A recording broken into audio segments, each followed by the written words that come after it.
Good morning and good afternoon for those of you that are following us from overseas. Thank you so much for joining us today. On behalf of my colleagues and I, welcome to Moderna Science Day 2026.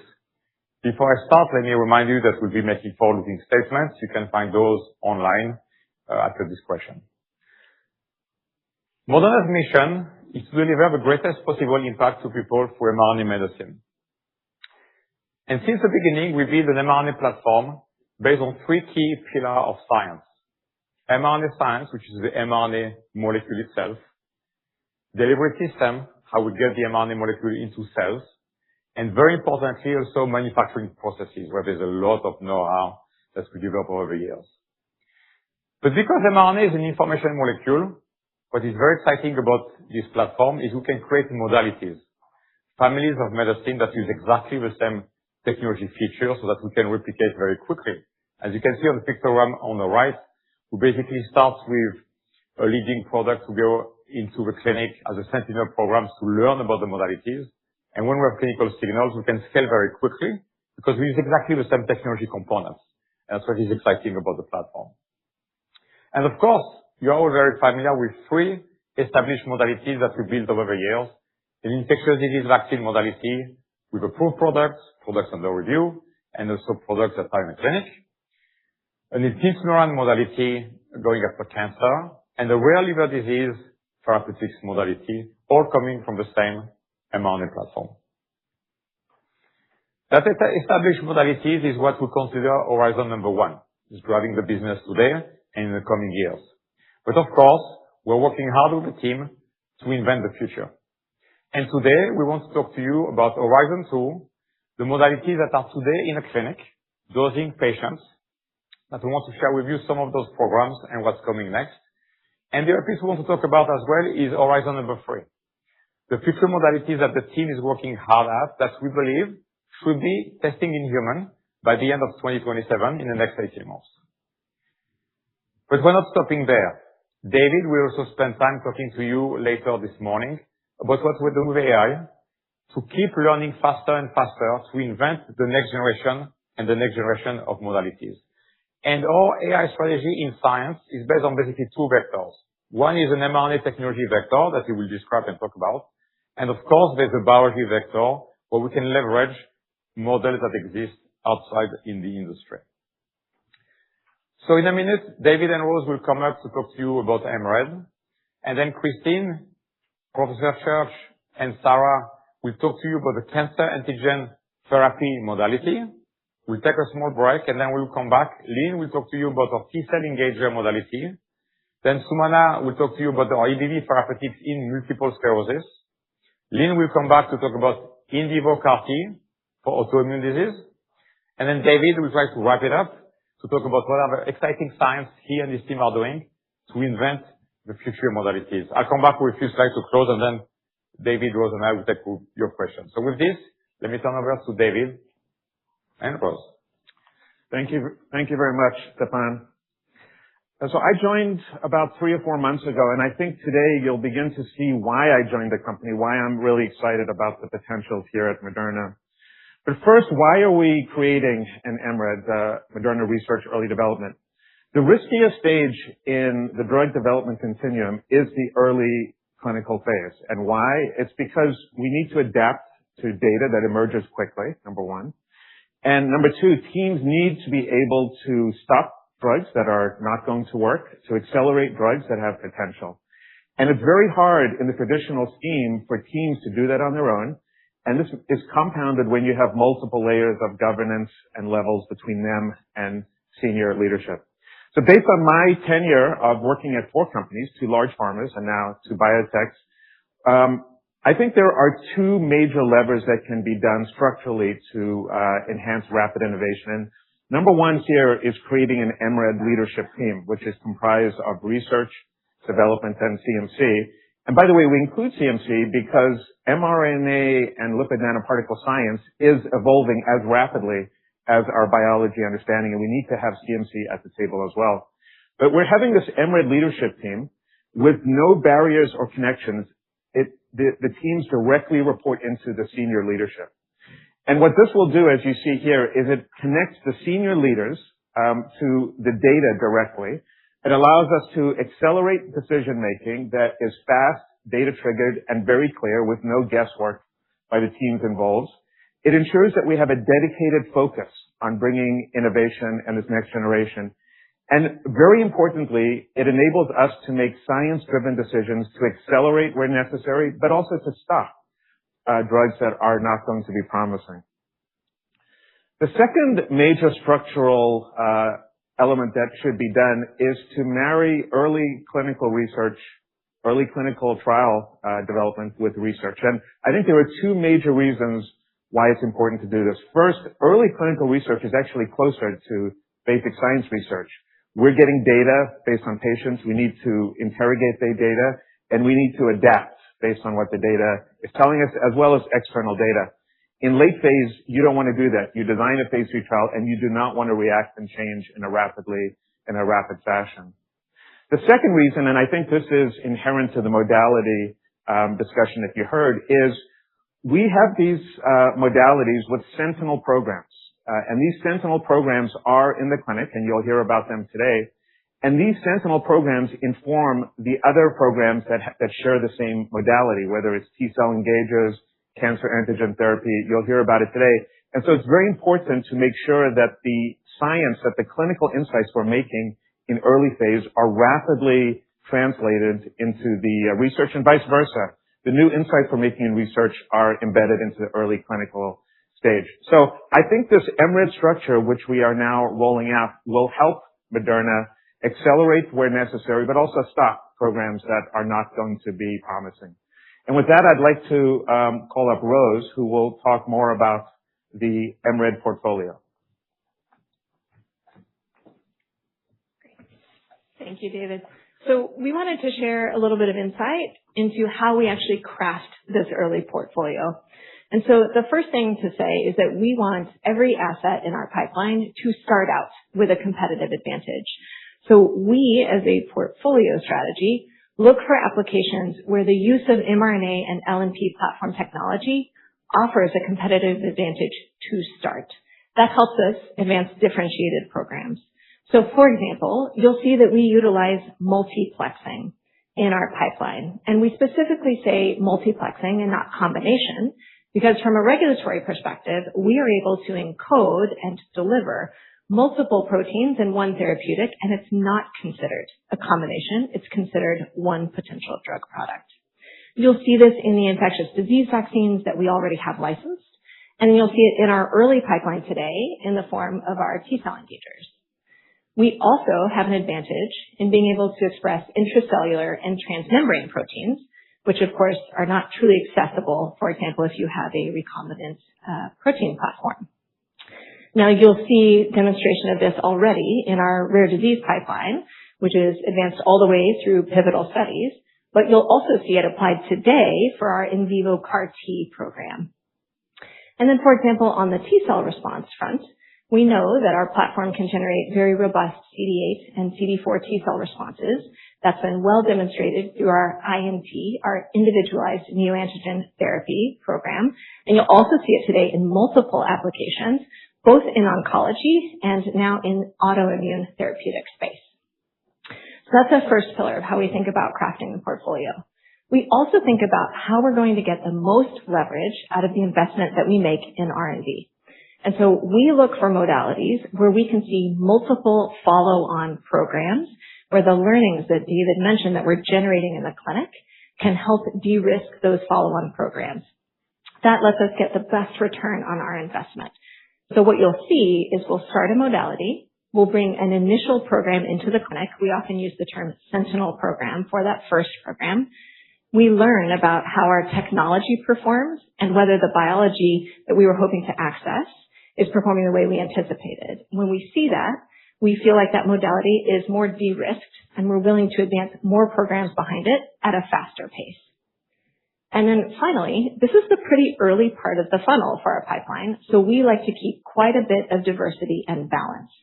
So you'll notice that we have multiple different modalities that utilize different types of our platform technology and are also looking at different therapeutic applications. And this is somewhat intentional. We want the very early part of the pipeline to also have uncorrelated risk in many ways so that we have multiple independent shots on goal as we're building the pipeline through that funnel. So we won't talk through all of these modalities today, but to give you a sense, Horizon 2, these are the modalities where we have a program already in the clinic, generating that clinical data and moving toward clinical proof of concept. Horizon 3 that you'll see here is earlier. These are the programs that we're looking to take to first in human by the end of next year. And then while we don't talk about programs that are earlier than that, you will hear some about the technology that we're continuing to advance. And that's critical to make sure that Horizon 3 stays robust and diverse. You can also see across Horizon 2 and Horizon 3 how we gate our investment. So in Horizon 2, in some areas where we've seen early encouraging clinical signal, we're willing to advance multiple programs in that same strategy. Whereas in Horizon 3, we're typically looking at one sentinel program to move into the clinic, generate data, give us that confidence, and then we will bring in more programs behind it. So with that, I'm going to hand it over to the brilliant Dr. Christine McKinney, who's going to talk about our cancer antigen therapies. Thank you so much, Rose. And yeah, I'm delighted to be here today to share with you a little bit about the emerging cancer portfolio, including our Horizon 2 that are entering and in clinic. So yeah, my name's Christine McKinney. I lead the cancer vaccines and bioinformatics research team here. And I'm going to walk you through a few of these cancer antigen therapies. Sarah will also walk you through another one. First two that we are developing in solid tumors, 4106 and 4200, as well as our first foray into the preventative space with mRNA 4194. Okay, so as has been highlighted, we're very excited about the data coming out of the Intismeran program. We were really happy to share the 5-year update of the phase 2 at ASCO recently, as well as showcase some of the data demonstrating the depth and breadth of the immune response that this drug is able to inspire in the form of a translational poster. And as Rose highlighted, this means that we've de-risked this concept and we're investing very steadily behind it to make sure that we bring this technology to the greatest impact in patients. And so just to orient you to how we're thinking about developing the next generation cancer antigen therapies, I wanted to highlight that there are different opportunities in different tumors in terms of targets. And here in the red boxes are the ones we're going to talk about today. I'm going to first start with the tumor-associated antigens. And just to reinforce that this class of antigens are actually non-mutated, they're shared, and they are either misexpressed or overexpressed in malignancies. And so, again, these constitute Horizon 2. So to start off, let's talk about 4106 and 4200. And you'll see these design principles flowing through the entire portfolio. So I wanted to take a second to double click on those, how we're designing these cancer antigen therapies. So first of all, we're optimizing for population as well as individual level efficacy. Here we're leaning into the aforementioned ability of our platform to multiplex. This really allows us to inspire the broadest immune response across broad populations. Second of all, we're managing the biology risk. As I highlighted, there are different classes of tumor antigens, and we're really thinking about prioritizing validated antigens and optimizing for immunogenicity. Third, of course, safety is first and foremost in our mind. We're making sure that we're safely exploring that design space, again, in a data-driven manner. And fourth, in order to enable the portfolio strategy that Rose walked through, we are enabling optionality. So we are including targets that are also expressed in a wide variety of tumors. That allows us the ability to expand into different malignancies should the data indicate that would be wise. Okay, so now, so just to talk again about the design and mechanism of action for 4106 and 4200. On the left, you'll see the hypothesized mechanism of action, which is the mRNA encoding the antigens that we select. These are multiplexed, are formulated into LNPs, which are then administered intramuscularly, just like in Intismeran. Those LNPs are taken up by antigen-presenting cells, translated, processed, and presented on MHC class 1s, which you see the little Y-shaped molecule that's sitting on the surface of the APC there. That serves as a signal to activate T cells in an antigen-specific way. So those are now armed to go find and kill tumor cells anywhere in the body. Okay. So in particular, how do those design principles I just highlighted play out in 410.6? So and 4200 too. So the targets are validated across many human tumors, as well as we look at both expression in tumor tissues and normal tissues in humans. That's RNA, protein, as well as peptide presentation using immunopeptidomics, mass spectroscopy technology. In addition, we generate preclinical data that confirms successful antigen processing and HLA presentation, as well as immunogenicity in the particular, once the antigen is formatted. And just to reinforce that we're using whole antigens here. So these are entire protein sequences that gives us many, many possible peptides that can bind across many HLAs across our populations. Also, these are multiplexed products. So this again reduces the risk of tumor escape through single antigen loss, as well as improves the coverage in case of intertumoral and or interpatient heterogeneity, really trying to cover a really broad space here. In addition, they are applicable across multiple tumor types. So we have selected targets that are expressed in multiple tumor types. Again, as we de-risk and prove immunogenicity in humans as well as efficacy, we will be able to expand these rapidly into other histotypes. So to show you how we're entering clinic with these, so 410.6 entered clinic last year in a single monotherapy dose escalation. It's been progressing very well and without any safety findings. And 4200 is coming close behind. We are developing these two in tandem. So 4200 will enter and importantly will leverage the data that we've generated in 410.6 to start the monotherapy dose at a safe and efficacious dose. So we don't have to go through the whole dose escalation. After the first dose, we will then combine with pembrolizumab in cycle 2 and continue dosing the combination. And of course, as all phase 1, safety and tolerability are first and foremost, but we will also be exploring, of course, efficacy as well as immunogenicity in these studies. Okay, now to switch gears and talk a little bit about 40194, which again is our first foray into the prevention space. And in this case, these antigens are actually exquisitely tumor-specific, very much like intismeran. But they are derived from frameshift mutations. And I'm going to talk a little bit more about the provenance of those antigens and why they come into play in the following slides. Maybe. Okay. And like 410.6 and 4200, this has a similar mechanism of action. So the only difference here is that the mRNA is encoding frameshift antigens, right? So that the T cells that it activates are then activated to kill any cell that expresses a frameshift peptide. So that could be a tumor cell or, importantly, a premalignant cell. And that really is the biggest difference for 410.6, right, is that it's opening up the prevention setting.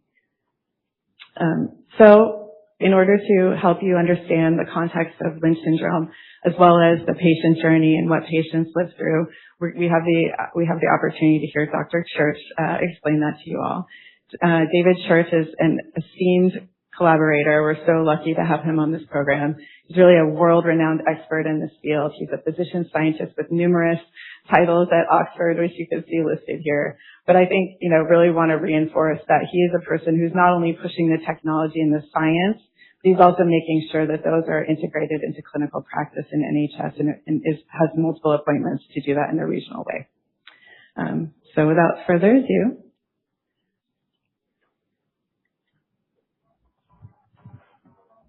Thank you, Christine, for the kind introduction and the invitation to present on Lynch syndrome. My name is David Church. I'm Professor of Precision Oncology at the University of Oxford, and I'm a Cancer Research UK Senior Cancer Research Fellow. In the next several minutes, what I'd like to do is talk you through Lynch syndrome, give you an overview, update you on its epidemiology, how we diagnose it in the UK, and its management, and then cover the trial that we're really excited to be starting in partnership with Moderna. So Lynch syndrome is a condition that many of us have not heard of, but in fact is a common condition. It affects 1 in 300 people globally. That's 175,000 people in the UK, more than 1 million people in the US. And at the molecular level, Lynch syndrome is caused by germline defects and inherited defects in one of several genes which are responsible for DNA mismatch repair. This is a process that ensures our DNA is copied accurately when our cells divide. And failure of that, due to the defects in Lynch syndrome, causes error-prone DNA replication. And errors in genes that regulate cell growth, cell death, can lead to cancer. And so people with Lynch syndrome have a grossly increased risk of colorectal, endometrial, and other cancers, as you see in this schematic here on the right. And also, as a consequence of that error-prone DNA replication, they're also prone to getting these stereotypical frame shift mutations, so mutations that change the sequence, cause insertion or deletion in coding DNA, can cause a frame shift, a novel open reading frame, which is important, as we'll come to in a second. Management for Lynch syndrome relies primarily on surveillance, with aspirin used by some people after the CAP2 study to reduce the risk of colorectal cancer and possibly other cancers. But coming back to those frame shift mutations, these are important, particularly as we talk about the clinical trial that we'll be starting, because they create potentially targetable source of cancer-specific antigens. These are predictable alterations which are present only in pre-cancers and cancers and people with Lynch syndrome, other mismatch repair deficient tumours. So to focus on the epidemiology of Lynch syndrome, there are 4 main mismatch repair genes that are defective, causing Lynch syndrome: MLH1, MSH2, MSH6, and to a lesser extent PMS2, and then rarely deletions in EpCAM, which cause silencing of MSH2. And the cancer risk varies according to gene. As you see here, the risk of cancer is highest in MLH1 and MSH2 carriers. This is reflected in surveillance guidelines. MSH6 carriers have a lower risk of these tumours and overall, but a particularly high risk of endometrial cancers for women that carry these variants. And you see here at the bottom the takeaway, the lifetime risk of cancer, very high in these individuals, and clearly, despite surveillance, despite aspirin, a huge unmet need for reducing cancer burden in this at-risk and common population. So recognising the need to identify Lynch syndrome to reduce that cancer burden in this population, over the last decade we put a number of steps in place in the UK to identify Lynch syndrome from cancer diagnoses and more broadly. Going back to 2017, NICE, the National Institute for Health and Care Excellence in the UK, recommended that all colorectal cancers be tested for Lynch syndrome using either immunohistochemistry, so protein staining for the proteins where the genes are defective in Lynch syndrome, or microsatellite instability. This is a genomic readout of mismatch repair deficiency and consequently potentially of Lynch syndrome. And so we've been doing that to identify the 4% of colorectal and endometrial cancers, or colorectal cancers that are caused by Lynch syndrome. In 2020, the guidelines were updated to also cover endometrial cancer. So here the testing is only immunohistochemistry because mismatch repair deficiency caused by Lynch syndrome doesn't always cause microsatellite instability in endometrial cancer. And in 2021, NHS England published guidelines to help clinicians streamline Lynch syndrome testing pathways as follows. So we do reflex testing on all colorectal and endometrial cancers. Where the testing suggests that it could be caused by Lynch syndrome, the follow-on step is to do germline testing to see if there's a pathogenic variant present in the germline. And then if that's confirmed, the index case is managed by putting them on a national registry. We now have more than 13,000 people on our UK registry of Lynch syndrome. They're registered for surveillance to reduce their colorectal cancer risk. And then after discussion with the index case, a cascade testing of at-risk family members with the intention of identifying them, hopefully before they ever get a cancer, and preventing cancer in these at-risk family members. Management of Lynch syndrome, we've covered some of it already, covers both colorectal and extracolonic cancers. It should be noted that at the moment there's no high-level evidence for screening for extracolonic cancers for people with Lynch syndrome. So we focus on colonoscopy, reflecting the different risk of cancer, colorectal cancer, MLH1 and MSH2 carriers, compared to MSH6 carriers. These have a different age of onset or recommend starting surveillance, but the recommendation in the UK is it's done every 2 years. Aspirin, based on John Burns CAP2 data, shows that high-dose aspirin reduces the risk of colorectal cancer. The unpublished CAP3 study, which is just about to be published, shows that actually the reduction in cancer risk is the same with low-dose aspirin, so opening out to more people with Lynch syndrome to take this and reduce their cancer burden. For some people, risk-reducing surgery, both colorectal, both the colon, and also women who have completed their family, may consider removal of the uterus, tubes, and ovaries. H. pylori eradication reduces the risk of gastric cancer, and also lifestyle changes to reduce cancer-causing dietary and lifestyle factors. So, despite all of those steps, as we said, there's a huge unmet need to reduce cancer risk and cancer burden in people with Lynch syndrome. It's a common condition, and so we're delighted to be able to announce that in partnership with Moderna, we've developed and are about to start this Intersect Lynch study, so a phase 1/2 study of novel Moderna vaccine for Lynch syndrome. This vaccine leverages the fact that Lynch syndrome causes predictable frameshift mutations which are recurrent across cancers. Colorectal, endometrial, gastric, ovarian cancers caused by Lynch syndrome share these potential vaccine targets. So Moderna developed a vaccine and was going to be opening the study to test it. The study is divided into 2 parts. First part will test safety, tolerability, and define immunogenicity of the vaccine to identify 2 doses to take forward into the second part, which will focus on identifying whether the vaccine has evidence of activity in the tissues in which we want to see it. So just to look at the first part in a little bit more detail, this is a fairly standard dose escalation study with endpoints of safety and tolerability. It will define 2 doses to take forward into part 2. And then part 2, people with Lynch syndrome who are scheduled for colonoscopies will be identified. And the final stage of the screening is to do the colonoscopy.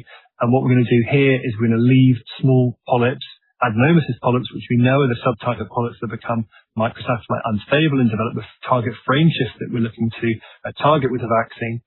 We'll be leaving those in situ, measuring them very carefully at baseline, and then vaccinating at 2 doses defined by part 1. And after 28 weeks, we repeat the colonoscopy. We remeasure the polyps to see if there's evidence of response to the vaccine, and then the polyps are removed. And then the standard of care colonoscopy at 2 years will be done, and we'll also be looking for polyp burden at that time point. So endpoints of the study, safety and tolerability, and then the secondary endpoint from part 2 of the study is the percentage change in the MSI high, the microsatellite unstable adenomatous polyps post-vaccination. We'll be looking at immunology, both circulating and in tissue, and we're really excited to be starting this study imminently in Oxford, and with the second part of the study recruiting from additional UK sites. And what's really motivating about this is not just the clinician engagement. We've had a huge interest from clinicians, but also directly from patients. I've presented the work leading up to this study over the last 3 years to Lynch syndrome carriers at Lynch syndrome UK Annual Meeting. And since we released the press release, putting out this study, there's been a huge amount of interest. We've had many emails from people keen to recruit, keen to participate in the study, and also just commending us on the effort that we're making to reduce the cancer burden in this common condition. So thank you very much for your attention. I'm really excited to take this study forward and look forward to updating you at a future meeting. Okay, so David, obviously, I would just like to underscore a couple of different pieces that he mentioned, as well as tell you a little bit about the design of this vaccine. So as we've discussed, and David highlighted, Lynch syndrome carriers have polyps over time, and those polyps over the course of their lifetime can develop into microsatellite unstable cancer. So to design this product, what we did was take precancerous polyps and look with all of the same technologies I already highlighted. So protein expression all the way through presentation at the MHC level of the peptides from the frameshifts. And we've also looked at MSI-high cancers from sporadic cases. So as the same genes that cause the germline defect and the germline sensitivity to developing frameshift mutations, those mutations can be acquired sporadically as well. And so we do find them in cancers that did not have any germline susceptibility here. Those have a lot more samples. So a lot more samples from the MSI high cancers across different malignancies and across broad populations. And we compared the frameshift peptides that we saw expressed and presented in those cases. And we were able to find many that overlapped. We selected specifically from that overlap to make sure that that 4194 would address all the relevant stages of disease, everything from polyp to frank malignancy.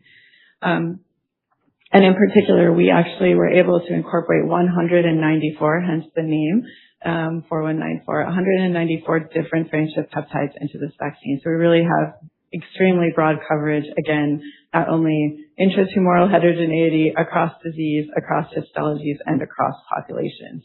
I think that's all for this. And then I also just wanted to take a second to pause. I know Dr. Church reviewed the part 2 of the phase 1 and how it's constructed in great detail, so I won't take you through all of the steps.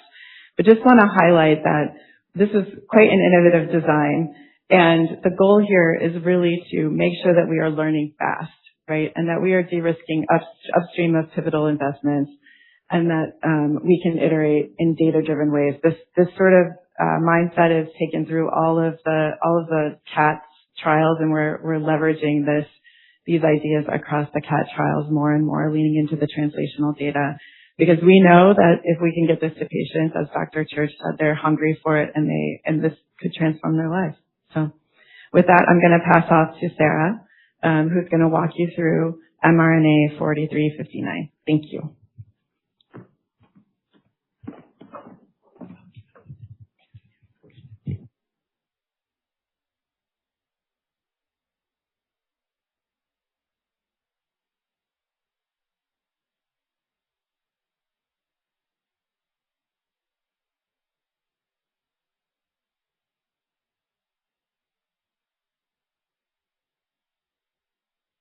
Start again.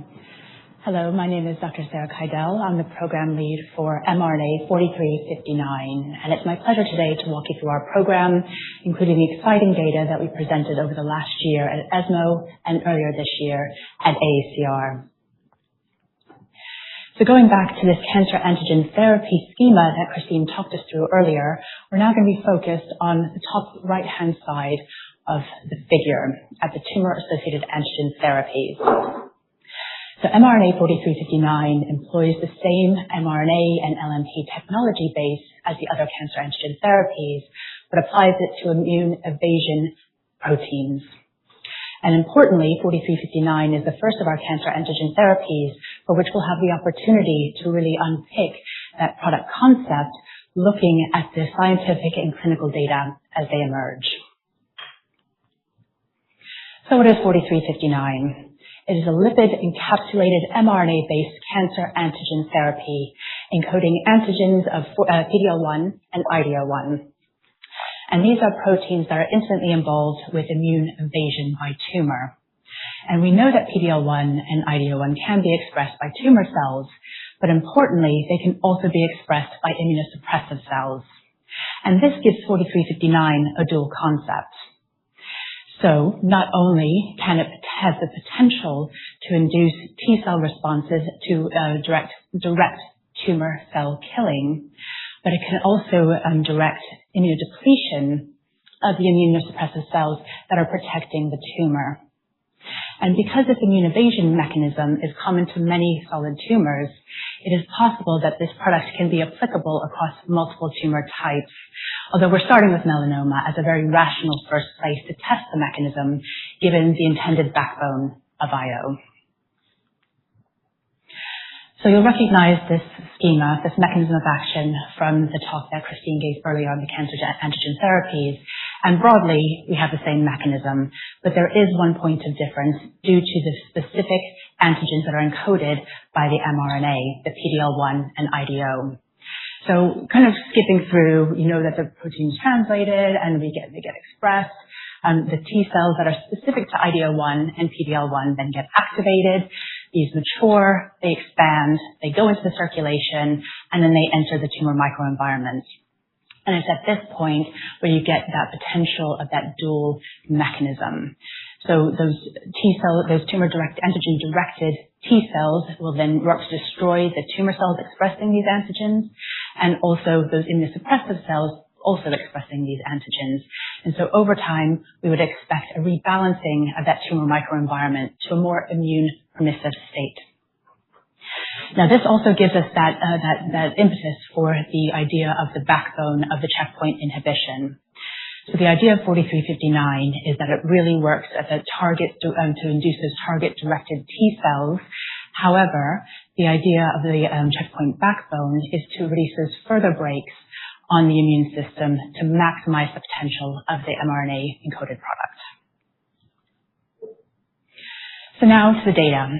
On this slide, you've got our phase 1/2 study design. We started off pretty typically with dose escalation and confirmation cohorts, and at the moment we're in the phase 2 portion of the study at dose expansion. We'll come back to that in a minute because what I'd like to focus on the next few slides is on Arm 1B, which was our dose confirmation cohort in patients who were treated with 4359 in combination with pembrolizumab, who had checkpoint refractory advanced melanoma. So starting with the ESMO presentation here, we've got here listed the patient disposition and the baseline characteristics for the 29 patients who were included in this cohort. They were treated at 2 different doses, but the main takeaway from this slide is that these were refractory patients.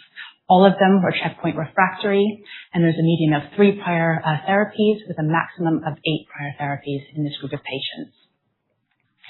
Now, first and foremost, in this phase 1 study, safety.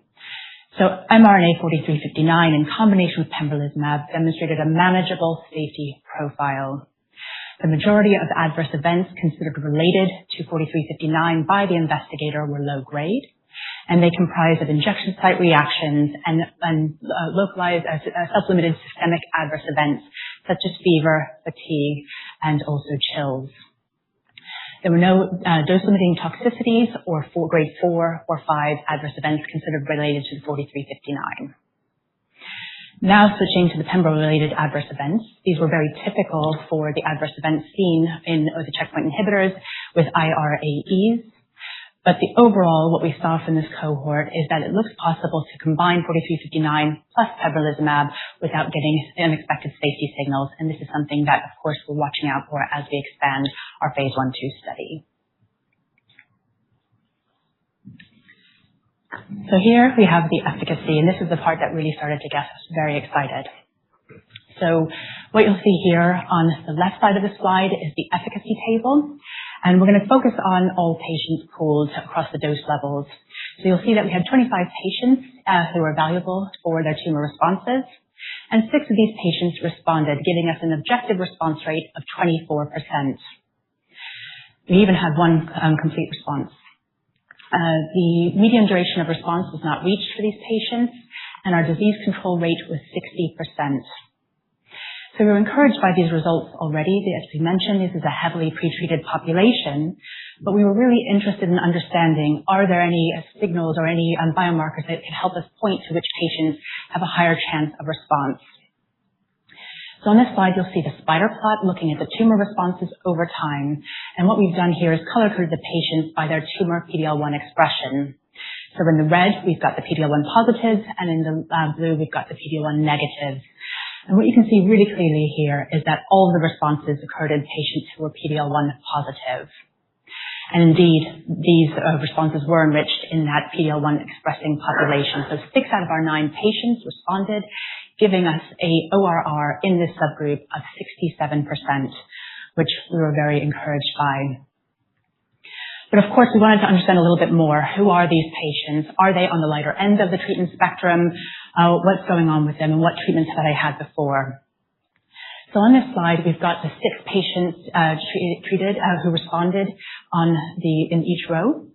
And we've got their prior treatments listed in chronological order, and including the disease setting, as well as their best overall response to that drug. In addition, on the right for reference, you'll also see the results that they had on our drug in the combination of 4359 plus pembrolizumab once they came onto our study. But I'd really like to focus on the middle part of this slide, because looking at it, to me, what I take from this is that these were a heavily pretreated group of patients genuinely. So almost all of the patients were treated previously with anti-PD-1 monotherapy, as well as IO combinations with nivo-rela or nivo-ipi, and half of them had prior exposure to TILs or TCR therapies. In addition, when you look at the best overall response to each of these therapies, the majority of patients had a best response of disease progression to the majority of these prior therapies. And so again, these are patients that in the real world would have exceptionally poor prognoses. And seeing any responses in this group of patients to us was encouraging, but particularly important when you look back at that spider plot that we had in the previous slide of the durability of those responses that we saw. So for us, again, very, very promising. Last but not least, for this checkpoint refractory cohort, we have the translational data. We were very interested in understanding, is there a proof of biology for this drug based on its mechanism of action? So on the left-hand side there, you'll see some ELISpot analyses looking at for the development of antigen-specific T-cell responses between baseline and after treatment. And what you'll see here is that indeed there was an increase in the PD-L1 and IDO-specific T-cell responses in the periphery for the evaluated patients, and that this was seen across best overall response categories. On the right, we are then interested in looking at whether the patients develop novel expanded TCR clones once they're exposed to therapy. So again, looking from baseline and across the treatment cycles as we go through the diagram, you can see that there is an increase in these novel expanded TCR clones after starting 4359 and pembrolizumab. And this does seem to be directionally higher in those patients with responses versus those patients with either stable disease or progressive disease. So together, these data were important for us because it really helps to underpin that mechanism of action. We see that proof of biology, and it helps us to understand some of the data that we're seeing clinically as well.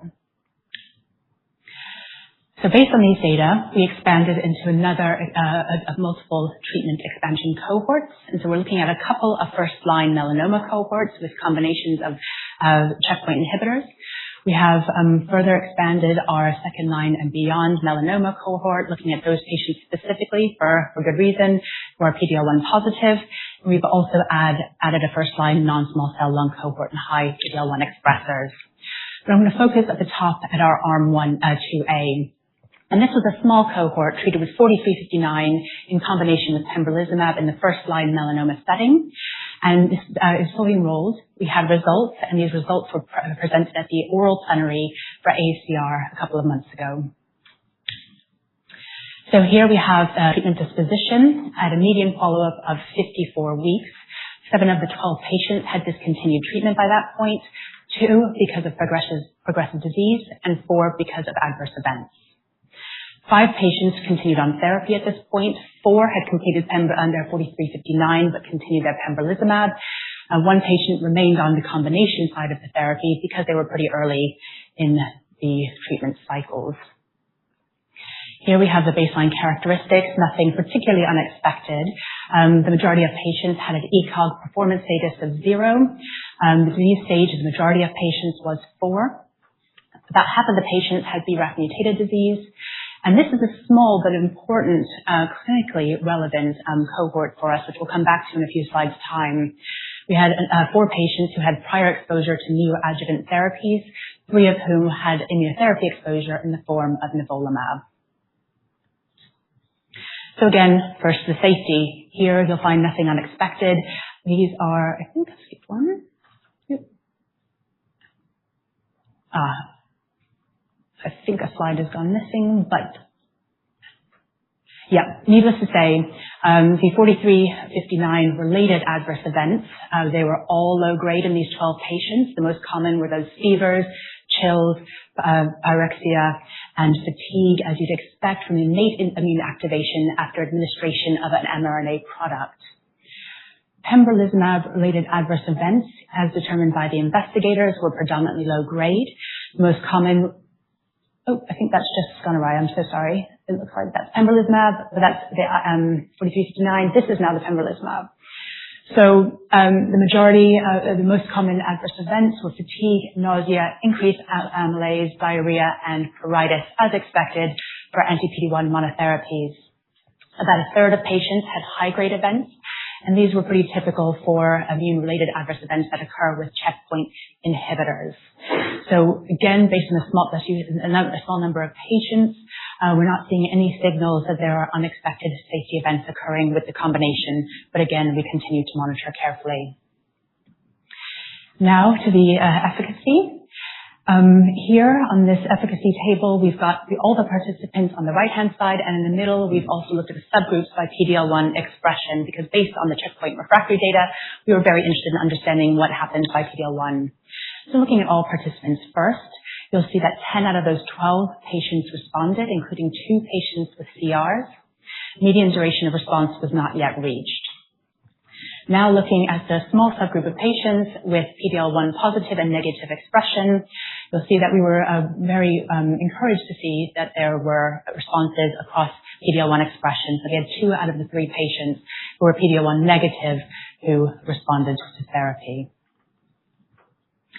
On this slide, we've got the swimmer plot showing the patient journey as they came onto the study. So we've got those 12 patients on the y-axis. And just to orient you a little bit to this plot, the blue dark shade is the treatment duration. The lighter shade is the period of follow-up. The blue and white triangles are the complete and partial responses the patients had, and the red circles are the progression events. And what you'll see here visually is that the majority of patients remain disease-free and in follow-up on this study at the time of the data cutoff.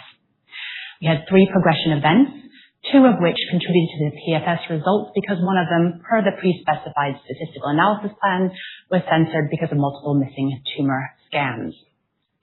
The median duration, the median PFS was not reached. Now going back to that important small subgroup of patients who had prior neoadjuvant therapies, and these are the patients that are denoted by the asterisks on the right-hand side of the swimmer's plot. There's those 4 patients. So what you'll see here is that 3 of those 4 patients had a response of either CR or PR, and these patients remained progression-free through the duration of the follow-up. Now, the reason this is important, despite the fact that it is a small cohort, is it starts to give us a sense that it may be possible to give 4359 in combination with pembrolizumab in the first-line setting with efficacy despite prior exposure to IO.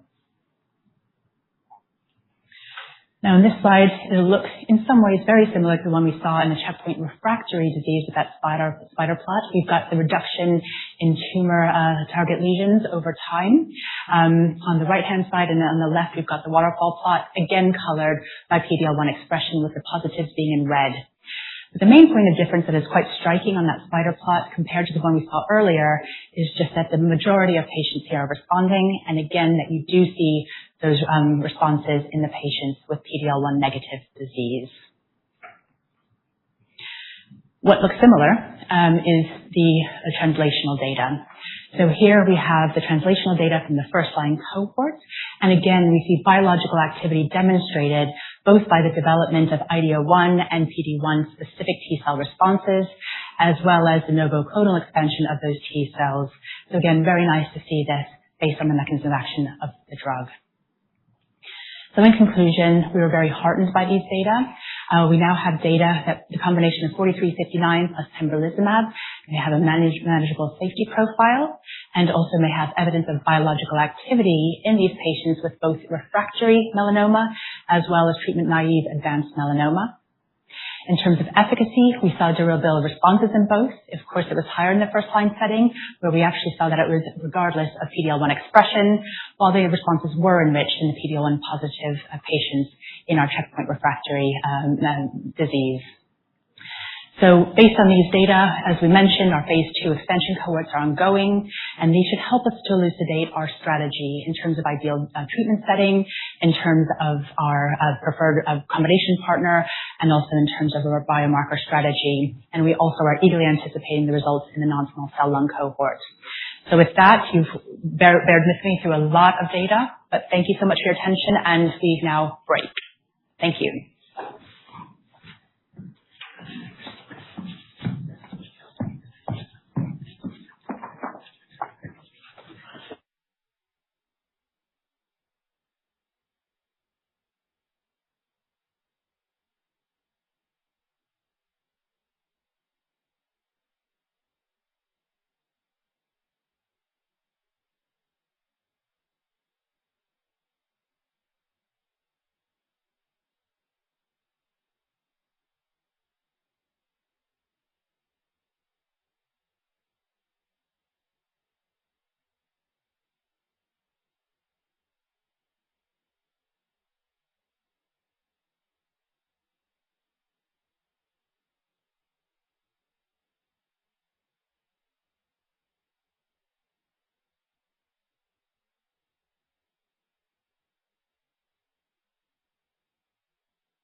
Matt, do you hear me on 4?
Hi, everyone. Welcome back. I have the distinct pleasure of telling you about a new modality we are creating within Horizon 2, specifically mRNA-encoded T-cell engagers against surface antigens.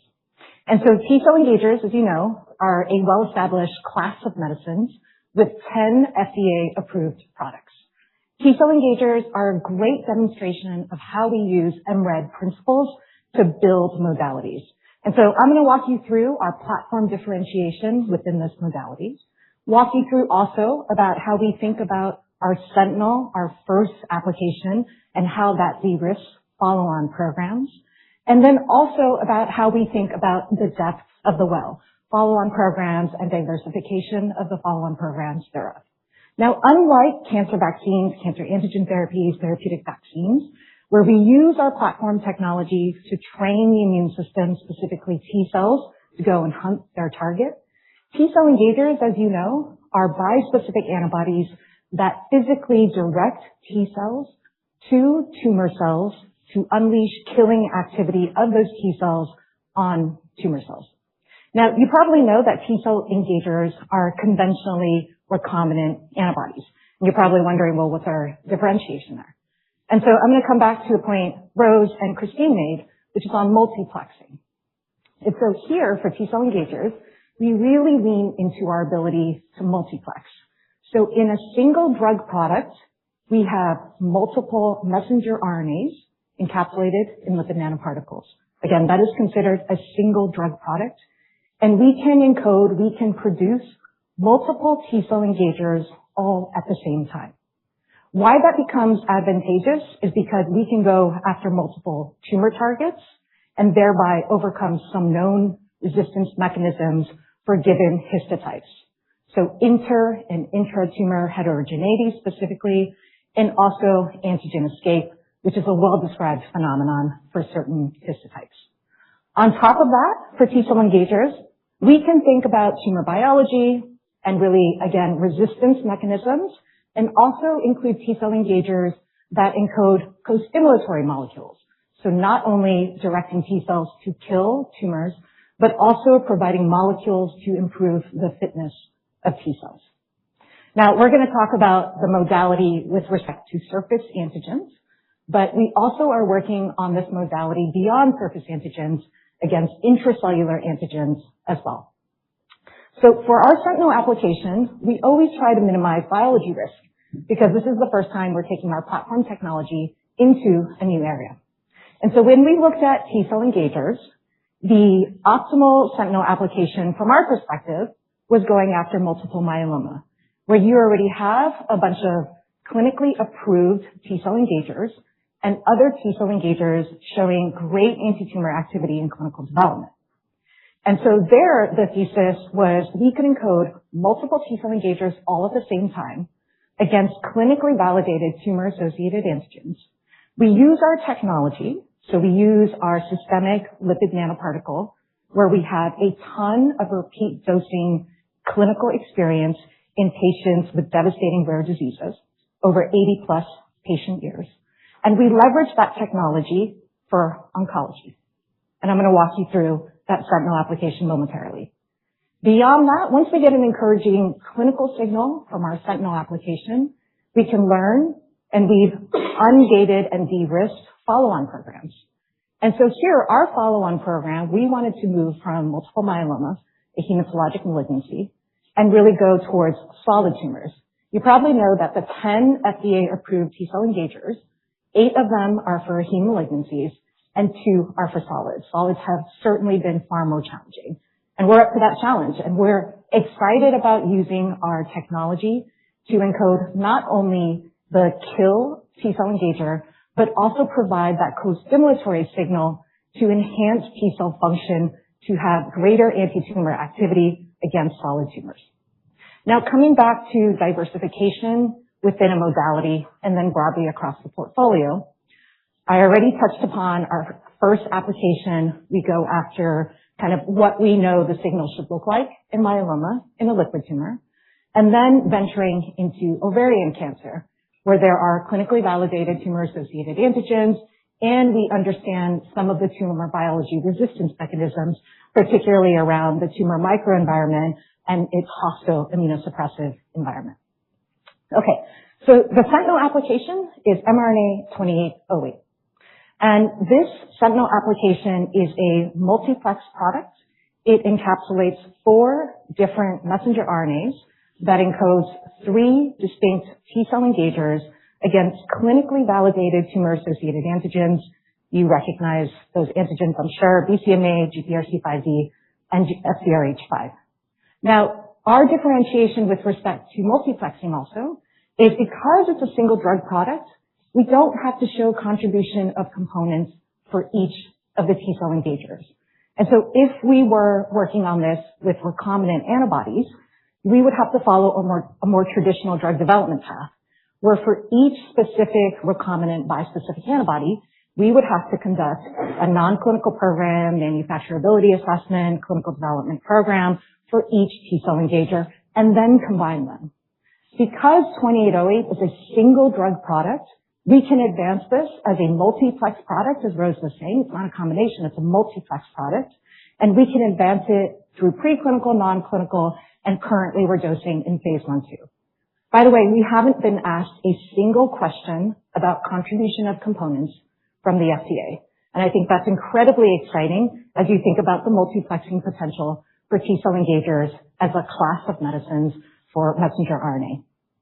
Now, as I said, by multiplexing, we can overcome known disease biology and resistance mechanisms.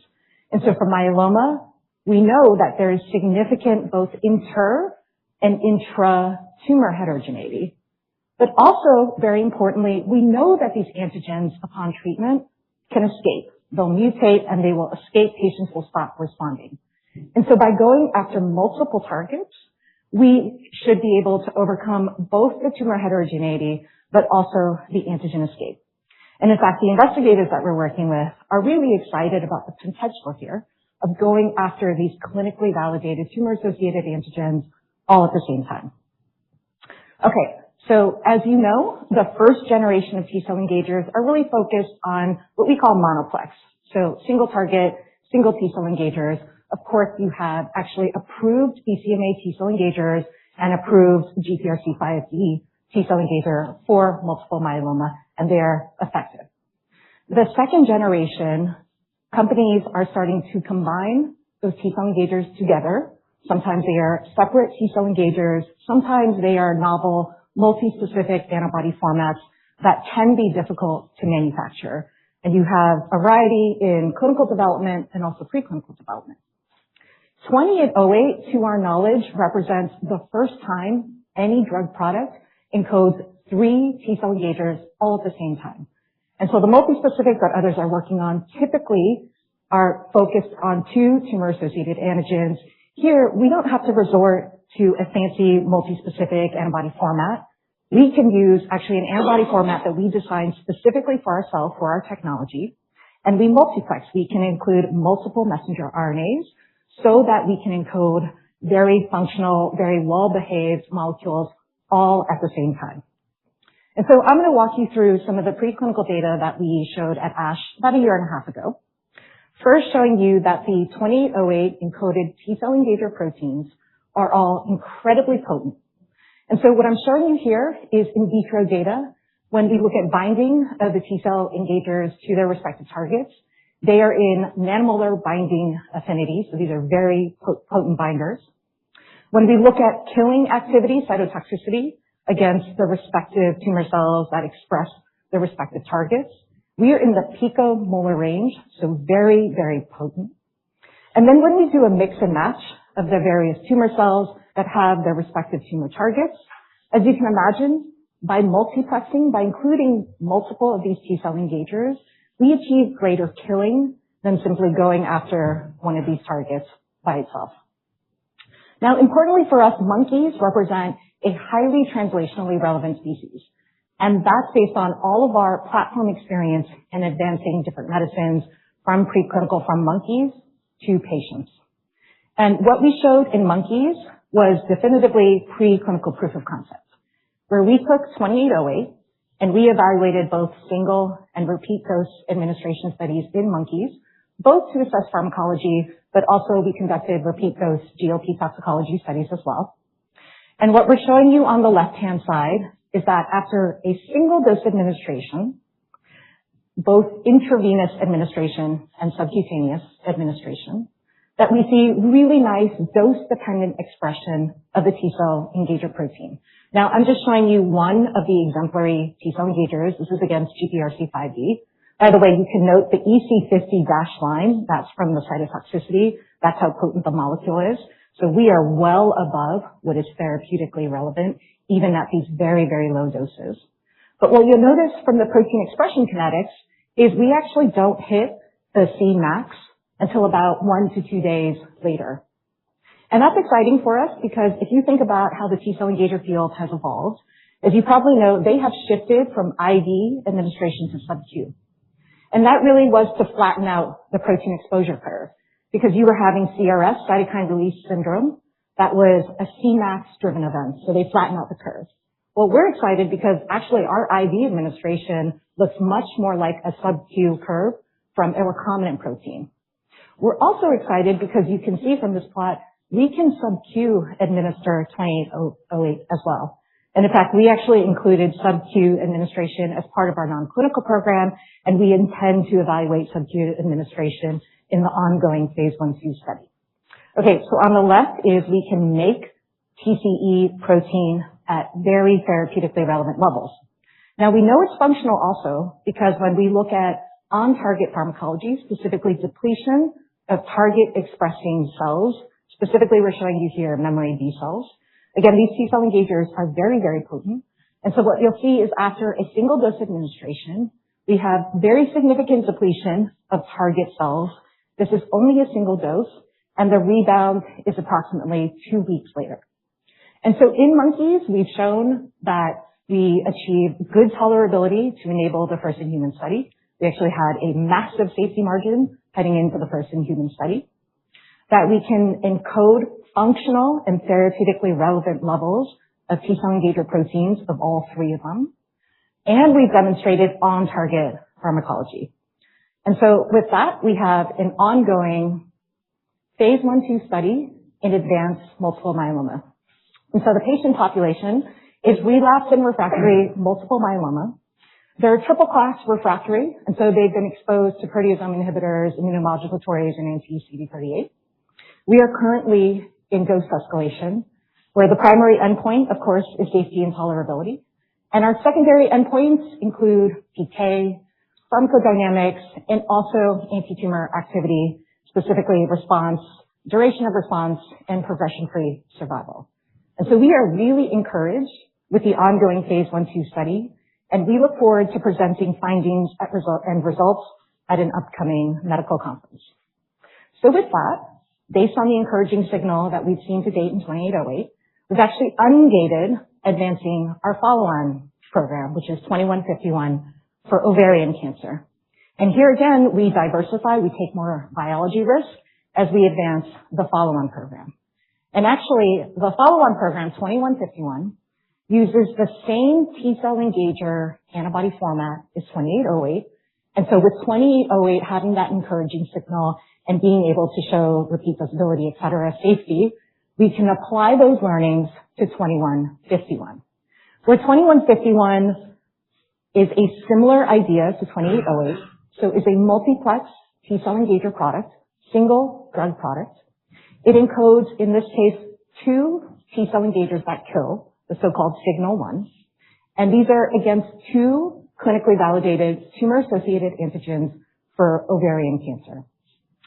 Now, when we looked at ovarian and solids in general, we thought it would be a good idea to include a co-stimulatory molecule as well.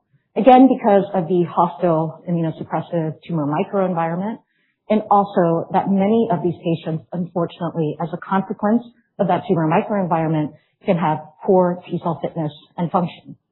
And so in this drug product, we also included, for the first time ever, a T-cell engager, a co-stimulatory signal, a signal 2. And so 2151 combines the signal 1, the kill, but also includes the signal 2, the co-stimulatory. And I'm going to show you some preclinical proof of concept data that gets us really excited about the addition of a co-stimulatory molecule to enhance anti-tumor activity.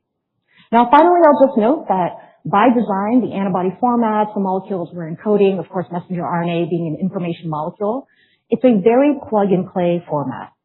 And so we're excited because we actually have a whole host of binders against other high unmet medical need tumor types where we can envision different signal 1 and signal 2 combinations going into higher unmet medical need tumor types and overcoming known resistance mechanisms and tumor biology. Okay, so I'm going to show you some of the in vitro data first. So similar to 2808, these T-cell engagers for signal 1, the kill T-cell engager, are very, very potent. So we're talking about picomolar killing activity, cytotoxicity, and this has been shown in a variety of tumor cells that express high antigen levels, mid, and low. Importantly, the green is the signal 2, and the signal 2 molecule similarly is incredibly potent. So here I'm showing you sub-nanomolar affinity for T-cell activation. Now, in vitro, when we look at both the signal 1 kill and the signal 2 co-stimulatory T-cell engager, we see enhancement of killing activity. And so the EC50 for the signal 1 alone is shown on that dashed line on the upper right-hand side. And as we add concentrations of the signal 2 co-stimulatory molecule, we can improve the potency, we can improve the killing activity for the drug product. Now, importantly, when we look in vitro and we do repeat stimulation studies of the T cells with tumor cells, so we stimulate the tumor cells day after day. If you focus on the blue line there, that's just a signal 1 T cell engager. And day after day, stimulating those T cells get more tired, more exhausted, more terminally differentiated, and they lose their ability to kill, which is what you see in the blue. When we add the co-stimulatory signal 2 molecule, you can see that we retain its ability to kill over time upon repeat stimulation. And that's because what we're showing on the other two plots is that those T cells have enhanced function. And so they proliferate better, they have better survival markers, they're just overall more happy. And so we're excited with that in vitro data, but of course we've taken this in vivo to various humanized xenograft tumor-bearing mice. Here I'm showing you the OVCAR3 model, which is one of the kind of workhorses in the field. The black line shows you just vehicle control. You can appreciate that these tumors grow out of control if these mice are not treated. The blue lines show you signal 1 T-cell engager, the kill T-cell engager alone. And so you have significant control of the tumor with the signal 1 T-cell engager alone. But when we add signal 2 in addition to signal 1, that's exemplified in the pink and red there, that's when we start to see complete responses and really significant and durable control of tumor. And so similar to 2808, we are administering this product intravenously, but we're excited about enabling subcutaneous administration as well. And so for 2151, the next steps are to complete the IND-enabling studies and also to initiate the phase 1 study in 2027. We've had excellent pre-IND meetings to date, and we're excited to advance this to patients. And so, as I said, this is our T-cell engager modality against surface antigens. As part of Horizon 3, we're actually working on T-cell engagers against intracellular antigens. So these are antigens that get chewed up, processed, and displayed on the surface of tumor cells, those little parts, and they are HLA restricted. But there again, we lean into our platform differentiation to multiplex. And we're excited because we should achieve broader patient coverage and also enhance anti-tumor activity for that class of targets as well. Okay, so with that, Sumana is going to walk you through our EBV therapeutic vaccine for MS. Thank you. Good morning, everyone. It's a pleasure to be here. My name is Sumana Chandramouli, and I'll be walking you through our mRNA 1195 EBV therapeutic for multiple sclerosis. Epstein-Barr virus, or EBV, is a very prevalent human herpes virus. It is associated with many serious diseases, and this starts with infectious mononucleosis when EBV is contracted in early adolescence or young adulthood. And then EBV is one of the first human oncogenic viruses that was identified. So it is causatively linked to several cancers, such as lymphomas, Hodgkin's, Burkitt's lymphoma, nasopharyngeal carcinoma, and also certain forms of gastric cancer. On top of that, there is emerging evidence and strong evidence that links EBV to several autoimmune conditions, including multiple sclerosis or MS. That will be the focus of the talk today. And in immunocompromised patients and persons, it can also cause several diseases such as post-transplant lymphoproliferative disorder or PTLD in transplant patients and chronic active EBV. The underlying complexity of the virus and these diseases and the diversity of the biological mechanisms require not only prophylactic intervention, but also therapeutic intervention to address all of these. And we believe that the unique advantages and attributes of the mRNA platform allow us to address these from all angles. So taking a deeper look at EBV and multiple sclerosis. Multiple sclerosis or MS is a devastating neurodegenerative disease that affects predominantly women in the prime of their life. It can then lead to decades of progressive physical and cognitive disability that can be crippling in every sense of the word. For many, many decades, people have been looking at the causative agents behind MS. There's nearly 1 million people with MS living in the US today and many millions more worldwide. And the emerging evidence from looking at the data over many decades is that EBV seropositivity and a prior infection with EBV seem to be very strongly linked to a risk of developing MS later in life. This translates to an almost negligible risk of developing MS if someone is not ever exposed to EBV. All of this was recently summarized in a landmark study that was published a few years ago now in Science that showed that quantified this risk to be a staggering 26 to 32-fold increase in risk of developing MS following EBV exposure. That is shown in the graph on the left. The graph on the right shows something additionally interesting, which is that on top of the risk that comes from just having EBV infection, there is an additional 2 to 3-fold increase in risk of developing MS if there is a history of infectious mono. So this indicates that the virus starts manipulating the immune system quite early on as soon as it encounters the body. So EBV is a tricky virus. It's a herpes virus. So as soon as it enters the body, it stays there for the rest of the life of the host.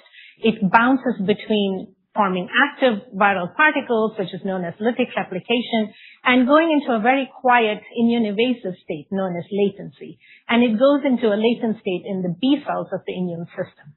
So what we understand from seeing healthy people, because EBV is so seroprevalent around the world, and most of the exposed people are so healthy, is that the immune system uses both arms, an antibody response that actively prevents EBV replication and infection of new cells, and a very strong T cell control to maintain control over the latently infected EBV cells. So from that was born the concept of mRNA 1195. The composition of mRNA 1195 consists of 6 mRNAs. 4 of them, GH, GL, GP42, and GP220, are glycoproteins that are known to be the primary targets of neutralizing antibodies on the surface of the virus. These will prevent the virus from infecting naive B cells and epithelial cells. Then we've also added in engineered forms of 2 latent antigens. These are a group of proteins that the virus uses to maintain its latency and to remain latent in the B cell compartment of the body. So we've included engineered forms of EBNA3A and LMP2B, which are key latent proteins that the virus uses to propagate latency.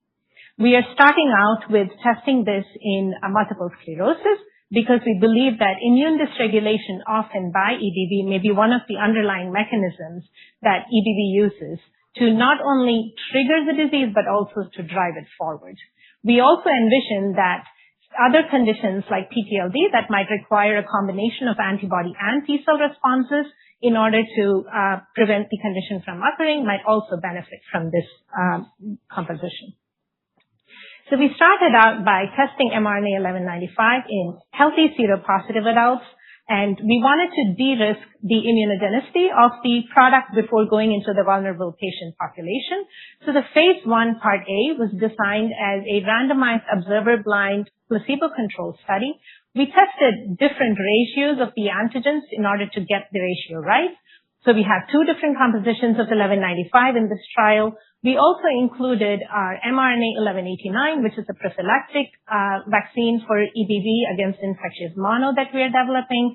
We use that as a comparator to understand the interplay between the different antigens, between the latent and the lytic antigens we've added in, and there was a placebo group as well. Of course, the primary objective of the study was to look at the safety and the reactogenicity of this candidate, and then we also looked at the humoral and cell-mediated immunity and the impact on EBV shedding.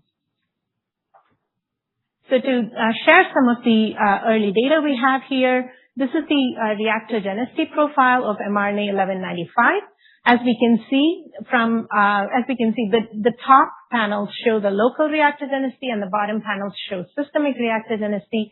The shades of blue are grade 1 and grade 2, very fast resolving reactive symptoms, and very, very low levels of grade 3 were detected. So overall, mRNA 1195 was well tolerated with an acceptable safety profile. We then looked at the immunogenicity of this candidate. So here we are looking at the binding antibodies to the glycoprotein components in this composition. So that's GHGL, GP42, and GP220. Just to orient ourselves, the gray bars that go through the middle of these graphs are the baseline responses to natural infection seen in these seropositive individuals as they come into the trial. The line in black is the comparator mRNA 1189 that contains these glycoprotein antigens as well. And then in the shades of yellow and red are the different dose levels of mRNA 1195. So a few things are immediately obvious when you look at the curves here. The first is that compared to the placebo, there is a significant boost in the binding antibodies following just a single or 2 doses of mRNA 1195 in this population. This is then sustained by the 3rd dose, and we can see these responses maintained well above baseline out to 6 months after the last dose, which is the last time point in this study. There was no pronounced dose response. As we can see, all of the yellow and red curves are overlapping with each other as well. Then looking at the functional antibodies, so the B-cell neutralizing antibodies would be preventing the infection of EBV into B cells, and the epithelial neutralizing antibodies are doing the same, protecting epithelial cells from incoming EBV. So here what we see is that all of the tested dose levels of mRNA 1195 and mRNA 1189 are able to boost significantly the neutralizing antibody response to both B cells and to epithelial cells. The B cell NAbs are considered the more relevant ones here because we are primarily studying B cell biology-related diseases. And we did measure that all the way out to day 337, which is 6 months after the last dose, and we can see that the neutralizing response is well sustained above baseline. This is an exciting piece of data we're also excited to share here, which is looking at EBV shedding in saliva of these seropositive individuals. So as EBV bounces between lytic and latent replication over a lifetime, any given moment, the majority of the EBV-infected people will be shedding EBV in their saliva, and this is shown in the gray bars in the top panel. That is the average, the geomean copies of EBV DNA in saliva in placebo recipients. And what becomes apparent is that as soon as a single dose of mRNA 1195 is given, we can see that this drops in that group and is sustained all the way through the end of the study. This is similar to what we had presented previously with 1189 as well, where we see this rapid and sustained suppression of EBV shedding in saliva. The bottom graph is a different way to look at the data, which is to look at any given time, what is the percentage of individuals with detectable DNA in their saliva. This gray bar is again represents the placebo group, and the black and the orange are 1189 and 1195. And again, we can see that as soon as either of the mRNA compositions is given, there is a rapid and sustained reduction in the frequency of individuals that are shedding over time. As we mentioned earlier, the T-cell responses are just as important in this case, because the surveilling T-cells are what keep the latently infected B-cells in check. So we looked at two different types of T-cell responses induced by mRNA 1195. These are the CD8 T-cell responses, and what we observe is that unlike the placebo group, we can see a nice boost and sustained increase in CD8 T-cell responses to the two latent antigens, which are shown in the top panels, EBNA3A and LMP2B. And at the bottom, we also observed that there were very strong CD8 T-cell responses to the glycoprotein antigen GH. Again, we didn't see much of a dose-specific response, and we also see that these responses are sustained through the end of the study. This panel here now shows the other type of helper T-cells, CD4 positive T-cells. And again, we observed a nice boost and sustained response to both EBNA3A and GH following mRNA 1195. And this is sustained through the last time point in the study. We are now continuing our phase 1, knowing what we know about mRNA 1195. We are now continuing with a second part to the phase 1. Now we are testing it both in seropositives with additional dose levels and also in seronegatives, trying to plan for the future for indication expansion as we go forward. And we also have mRNA 1195 now actively dosing in our proof of concept multiple sclerosis study, P201. This is a randomized observer blind placebo-controlled study where we are again looking at the potential impact that mRNA 1195 might have in people that are living with MS. And we are looking at various time points. In addition to safety and reactogenicity, we are also looking at the impact of mRNA 1195 on MRI markers of MS disease activity and other clinical markers as well, and also looking at the humoral and cell-mediated immunogenicity in this population. I'm very happy to share an update on this study, which is that we fully enrolled our sentinel cohort of 12 patients. And DSMB has reviewed the safety data and has given the recommendation to proceed with the dose escalation phase in this study. So in conclusion, we have learned through our phase 1 data so far that mRNA 1195 is generally well tolerated, and we are continuing with our phase 1 and phase 2 studies. In the immunogenicity realm, we see that mRNA 1195 is able to strongly boost both B-cell and epithelial cell neutralizing antibodies, binding antibodies, CD8 positive and CD4 positive T-cells. We find this very encouraging, and the immune responses are sustained for well over 6 months after the last dose. And we also, again, were able to demonstrate that mRNA 1195 is able to reduce measurable viral shedding in saliva similar to our mRNA 1189 composition. We are continuing with our phase 1 data. We expect we are continuing with our phase 1 trial. We expect data coming up soon, and we'll also have data from our proof of concept MS study in the future. With that, I'll hand back to Lynn to talk through our in vivo CAR T program. Thanks so much, Sumana. So I have the pleasure of walking us through an emerging modality we are advancing as part of Horizon 3, which is in vivo CAR T, more broadly, in vivo T-cell therapy. And so in contrast to the modalities that you've heard about today, with our therapeutic vaccines, again, intravascular administration, we encode in antigen-presenting cells, and we train the immune system to go and hunt and find their target. In contrast to T-cell engagers, where we encode multiple T-cell engagers to physically direct T-cells to their tumor targets and also provide co-stimulatory signals. Here, we are directly engineering T-cells in a person's body in vivo. And so the technology here are messenger RNA encapsulated in targeted LNPs, targeted to direct preferential uptake into those T-cells. And the sentinel application here is focused on deep B-cell immunity reset for autoimmune diseases. And so you probably know that many autoimmune diseases have B-cells playing a central and pathophysiologic role with respect to pathogenesis. And the unmet medical need remains high. And so you often have patients cycling through various standard of care, broad immunosuppressants, sometimes targeted biologics, specifically anti-CD20 monoclonal antibodies as an example. Those targeted biologics, as you probably know, do not deplete B-cells in tissues as well as they do certainly in the blood. And the emerging ex vivo CAR T, autologous CAR T experience for various late autoimmune conditions has been incredibly exciting, showing that those patients can achieve durable remission and deep B-cell depletion along with an immune reset. And so the ex vivo autologous CAR T field for autoimmune is emerging with over 400 patients dosed to date and about 270 total years of clinical experience.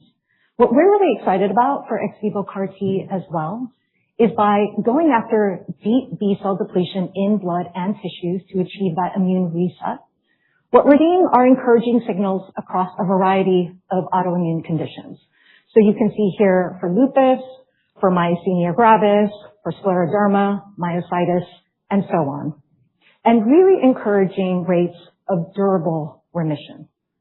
Now, the durability in particular remains to be seen. The data is still emerging. But so far, it appears that the results are quite durable, about half year to a year plus. And importantly, the dose, as you probably know, is lower than what is typically required for oncology ex vivo CAR T.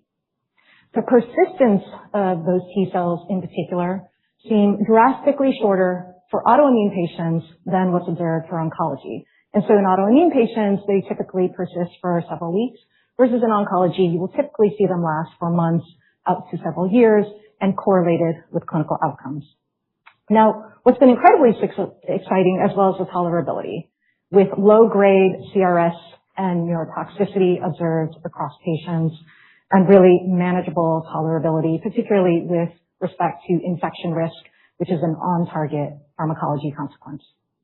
Now, for ex vivo CAR T, as you know, that whole process is complicated and costly. And so the manufacturing is incredibly complex. You have to take blood out of a person's body, engineer them ex vivo with a virus, and then to get them back in, you have to make space with harsh preconditioning. There are only specialized academic centers that can really realize this entire process for patients, and the entire process is not scalable and quite costly. Compare and contrast that to in vivo, which is an off-the-shelf approach to engineer T cells directly in a person's body. You do not need to lymphodeplete. You do not need to do the harsh preconditioning regimen. The field has been showing that quite definitively, which is really exciting. And because it is off the shelf, you're doing this in a person's body, it is scalable.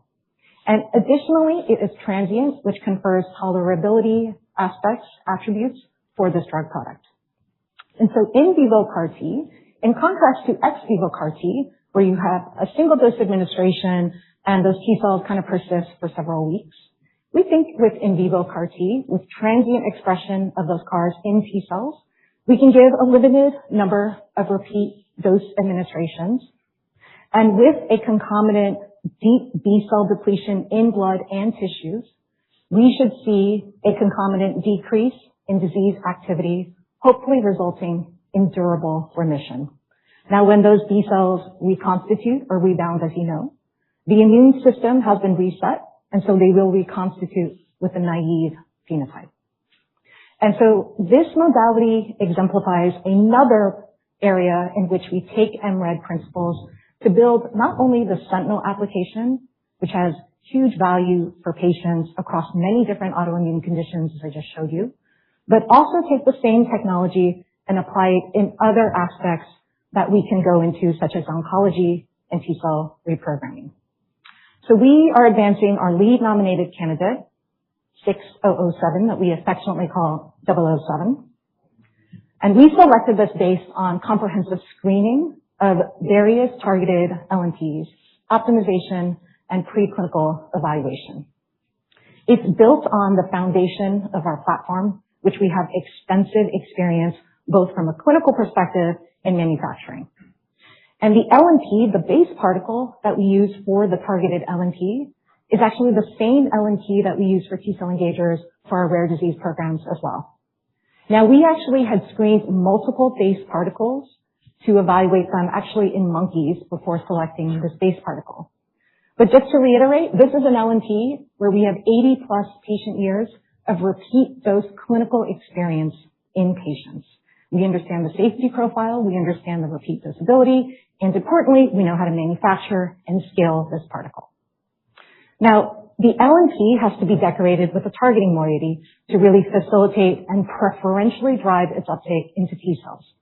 And here the targeting moiety is a single domain antibody binder that was internally discovered and humanized, and it is decorated on the surface of the particle using a validated linker chemistry. The payload itself, we lean here again into our platform differentiation to multiplex. So we have a dual CAR approach, but we use clinically validated CAR architecture. And here again, we can encapsulate multiple mRNAs without having to show contributions of components.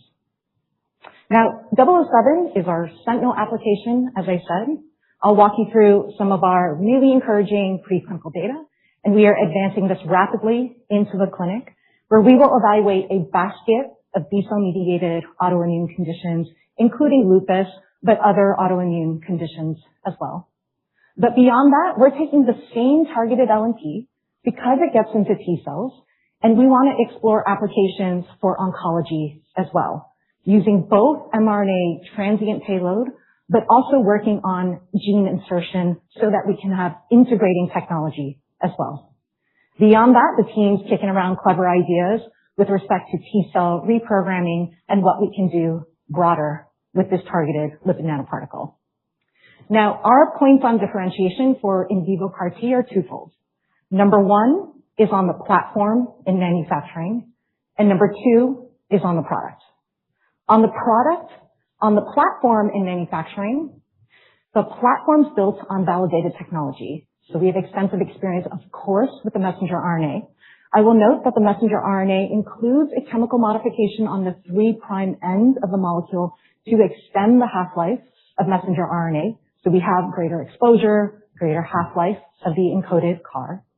The base particles I already mentioned has tons of clinical repeat dose experience, and we have extensive manufacturing experience of that base particle. We have a proven global health authority regulatory strategy where we know how to take platform non-clinical studies and apply them across the board for our portfolio, including this program. And as I already highlighted, we have extensive know-how and knowledge on manufacturing. And this includes both scale-up, processes, phase-appropriate control strategies, and an infrastructure that enables end-to-end manufacturing with the long game, with getting this to patients in mind. Okay, so that was point number one on differentiation with respect to platform and manufacturing. Point number two on differentiation is the product. And so 007 actually targets CD7 on T cells. Now, the rest of the field really primarily focuses on getting into CD8 T cells. We think we're differentiated because CD7 gets you into CD8s, they get you into CD4 T cells, which we know are important for oncology, and they also get you into NK cells, which have cytolytic potential. And so we think because CD8s are not necessarily a sink for us, we can get into CD8s, I'm going to show you that data momentarily, but we also get into other immune effectors. We think that is advantageous for this product. The other differentiation on the product, again, comes back to multiplexing, where we are not encoding a single CAR, we are encoding two CARs. And so it's a dual CAR approach. And by targeting two different antigens, we can cover not only the entire B-cell lineage, but also plasma cells, which are implicated in many autoimmune conditions. Specifically, they are responsible for the generation of pathogenic autoantibodies for many of these diseases.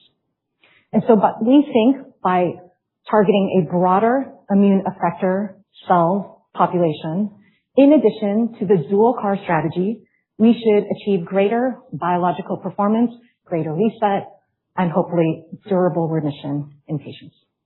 Okay, I'm going to walk you through some of our preclinical data, starting with humanized mice. And so this is a CD19 CAR, messenger RNA, encapsulated in that targeted LNP. Here we are doing IV administration once every few days, 3 times. And I'm showing you data in spleen after the second dose, but the data are very similar after the third dose. And what you'll see on the left-hand side is we see really nice dose-dependent expression of the CAR in both CD8 T cells, but also CD4 T cells. And we know those CAR Ts are functional because if you look at the B cells on the right-hand side, they're completely gone. And they're completely gone at all dose levels evaluated.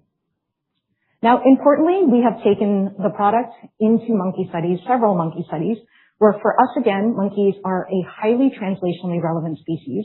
Again, that's based on our experience in advancing different medicines from monkeys to patients. But also the field has shown translatability as well using monkeys. Here we do use a surrogate CAR, CD20, and not simply because the binder is cross-reactive with monkeys. And we have demonstrated reproducibility and consistency across lots in these monkey studies.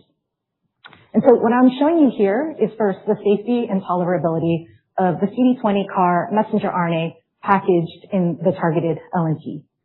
These monkeys received 3 IV dose administrations every 3 days, and importantly, received no pretreatment. So no dexamethasone, no diphenhydramine. We wanted to understand the safety and tolerability profile of the targeted LNP by itself. And the dose levels we evaluated were 0.5 and 1 milligram per kilogram. And so with respect to safety and tolerability, we've been really encouraged. As you can see here by the liver enzymes, the gray shows you what's normal for monkeys. So we are well within normal. By the way, we have 2 controls, a vehicle and another messenger RNA control, which is simply a reporter messenger RNA control. Beyond that, the clinical pathology also looks very clean, uneventful, clinical observations great. Again, these monkeys were not pretreated. So again, happy with the safety and tolerability profile. Let's come to delivery. So we focus on our reporter messenger RNA here, which is Green Lantern. It's essentially GFP.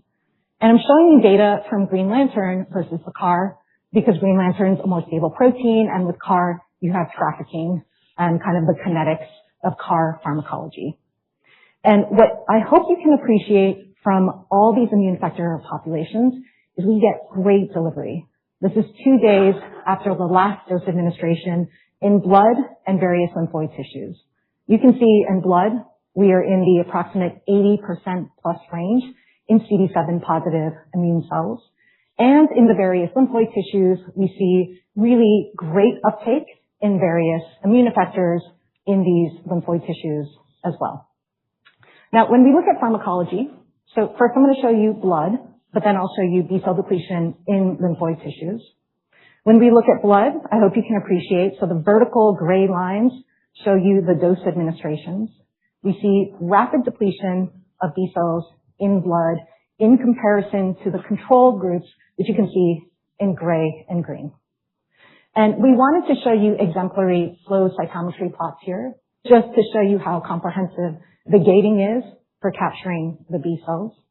And I hope you can appreciate the CAR-treated animals, again in the pink and red. B cells are completely gone, not detectable in the FACS plots. And when we look at counts, completely gone and remain gone after each dose administration. Now, as we talked about, okay, blood is great, but it's all about lymphoid tissues. So 2 days after the last dose administration, we looked at lymphoid tissues. So starting with spleen, I'm going to show you immunohistochemistry against CD20 in these various tissues. And you can see in the control arms, you see really nice staining of CD20. You see nice follicles. You see really pronounced staining. And in all of the treated animals at both dose levels, of 0.5 and 1 milligram per kilogram, in spleen, we see complete B-cell depletion. So not detectable at all. No brown spots whatsoever. In lymph nodes, and here we looked at a variety of lymph nodes. In the controls, again, really nice staining of CD20. And in the treated animals, we see substantial B-cell depletion across the various animals, across the various lymph nodes. In bone marrow, similarly, we see CD20 staining, and upon treatment, complete B-cell depletion in bone marrow. And so with that, we've demonstrated proof of concept, pronounced B-cell depletion in blood, lymphoid tissues, excellent delivery and uptake into NK cells and T cells, and acceptable safety and tolerability to advance this asset forward. Now, I'm also going to show you some cytokine data as well. So we evaluated really the full cytokine and chemokine panel.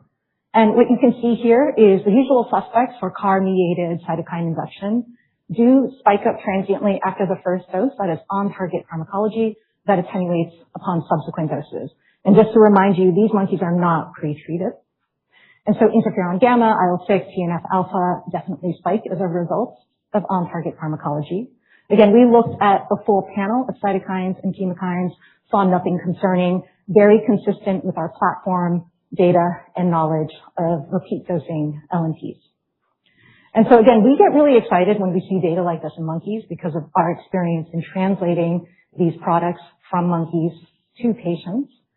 And we're also really excited here because that binder that I told you about that decorates the base particle, our anti-CD7 single domain VHH binder, is actually a very weak binder for monkeys. And so actually by monovalent format, it is not detectable for binding to monkey CD7. We can only detect it weak binding when it's in a multivalent format. It has been optimized and was selected for human performance. And so it is a very tight binder to human CD7. It binds at sub-nanomolar binding affinity.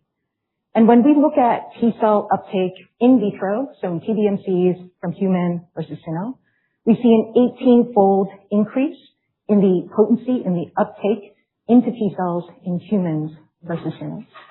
Moreover, when we look at the expression pattern of CD7 on cyno immune cells versus human immune cells, we see far greater expression of CD7 on normal healthy donors in addition to PBMCs from autoimmune patients as well. And finally, as you probably know, monkeys tend to be more CD8 skewed than patients. And so with our targeting approach getting into CD8s, CD4s, and NK cells, we are excited about the potential of the pharmacology we may observe in human patients that have been likely underestimated from our monkey studies. And so with that, we are completing our IND-enabling studies. We are conducting a series of pre-submission health authority engagements, and we plan to advance this program into the clinic in 2027. And we're super excited about this modality. So with that, I'm going to pass it over to David Huss, Chief Technology Officer of Research, who's going to walk through platform innovation. Thank you very much, Lynn. As Lynn mentioned, my name is David Huss. I am responsible for our platform science organization. So I hope that you can appreciate through all of the talks we've heard this morning on our therapeutic programs that there's really a common thread that goes through all of them.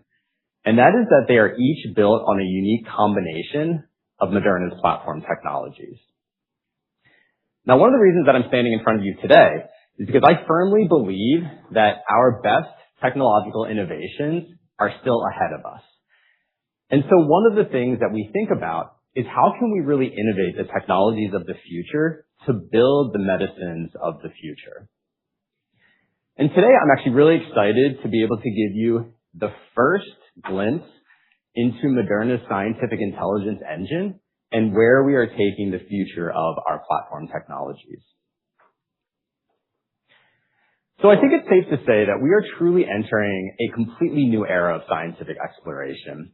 If you think back to the days of scientists in the lab doing an experiment, looking at the data, reformulating their hypothesis, going back and performing another experiment, this serial way of experimentation, while incredibly important, can be very slow at generating data that can be scaled. And so we're now in an era where the advent of new AI technologies and automation are really eliminating this slow traditional limit on hypothesis generation and experimentation. And so we truly believe that now scientific advantage really belongs to those that can learn the fastest. And so how do we set ourselves up to be that company that can learn the fastest? This really requires fundamentally changing the way that we do experimentation and also the data infrastructure that is required to take the data in and make it usable for all of our modern AI tools.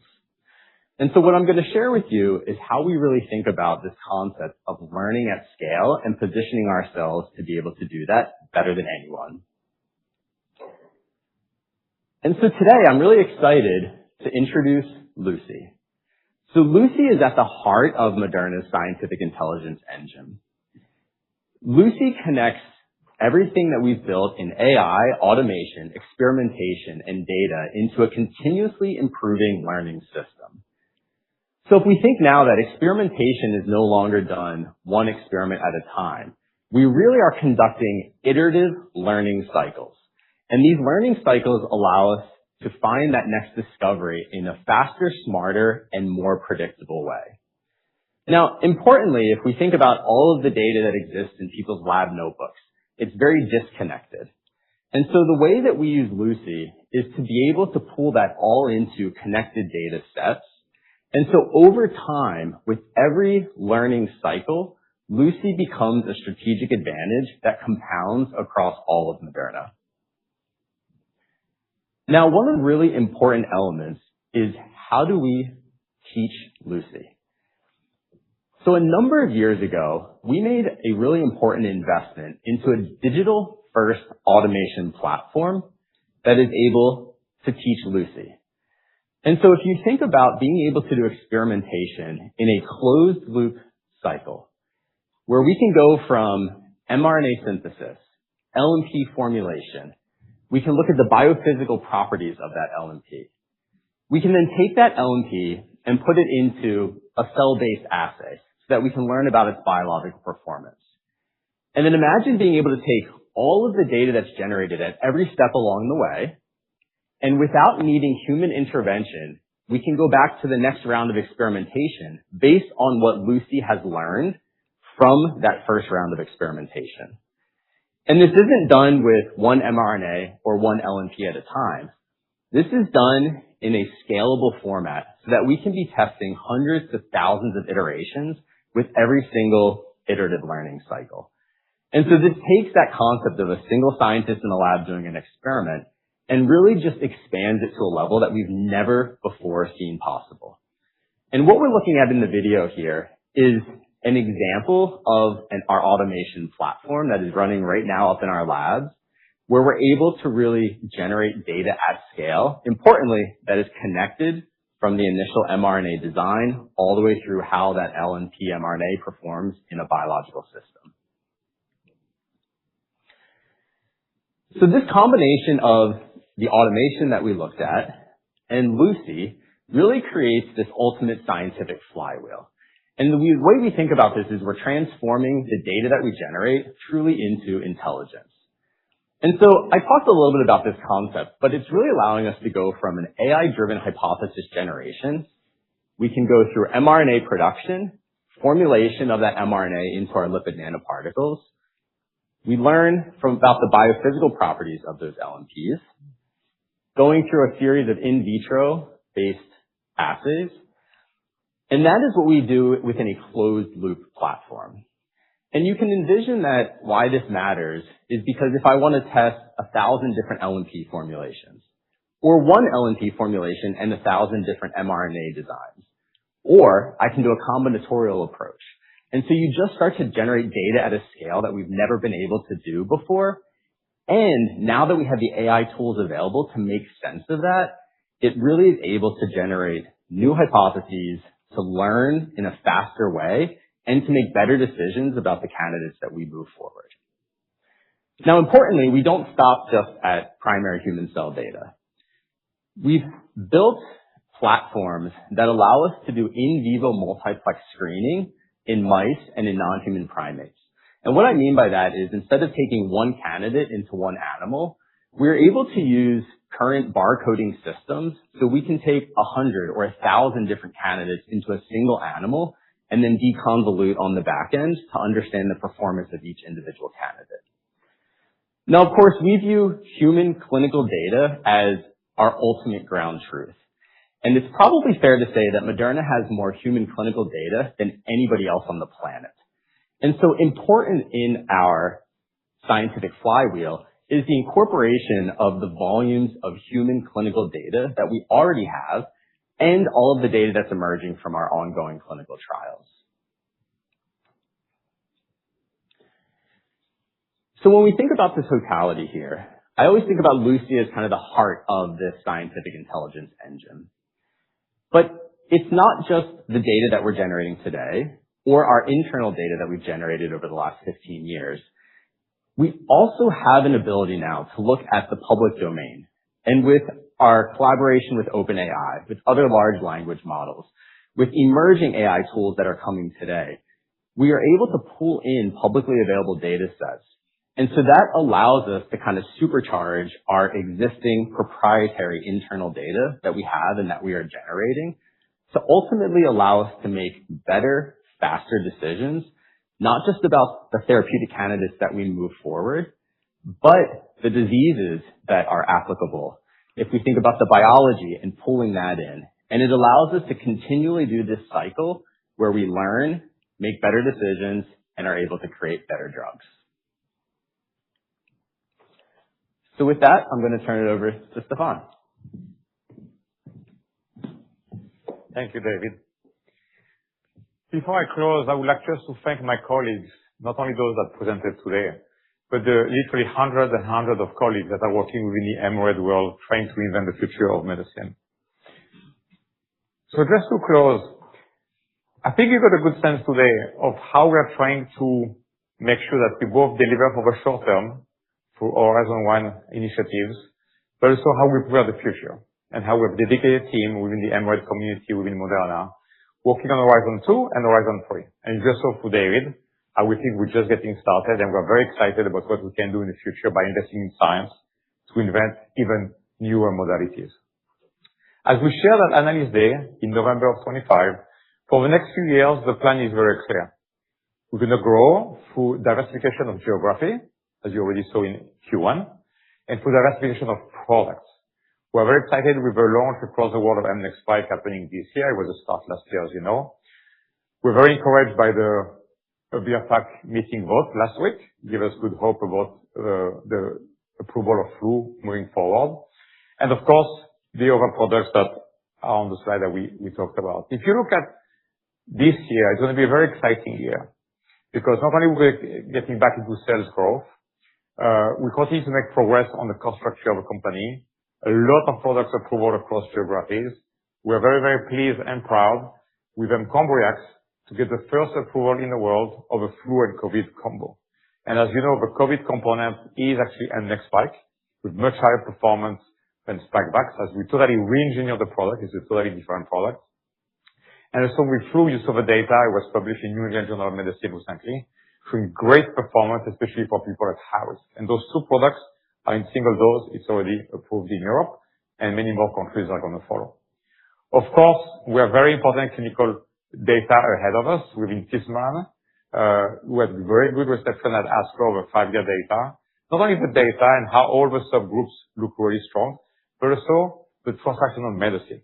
That we understand the mechanism of action. That is how we design Intismeran, and it is doing as advertised in terms of T cells, both expansion and programming of de novo T cells. You heard today from the team about 4359.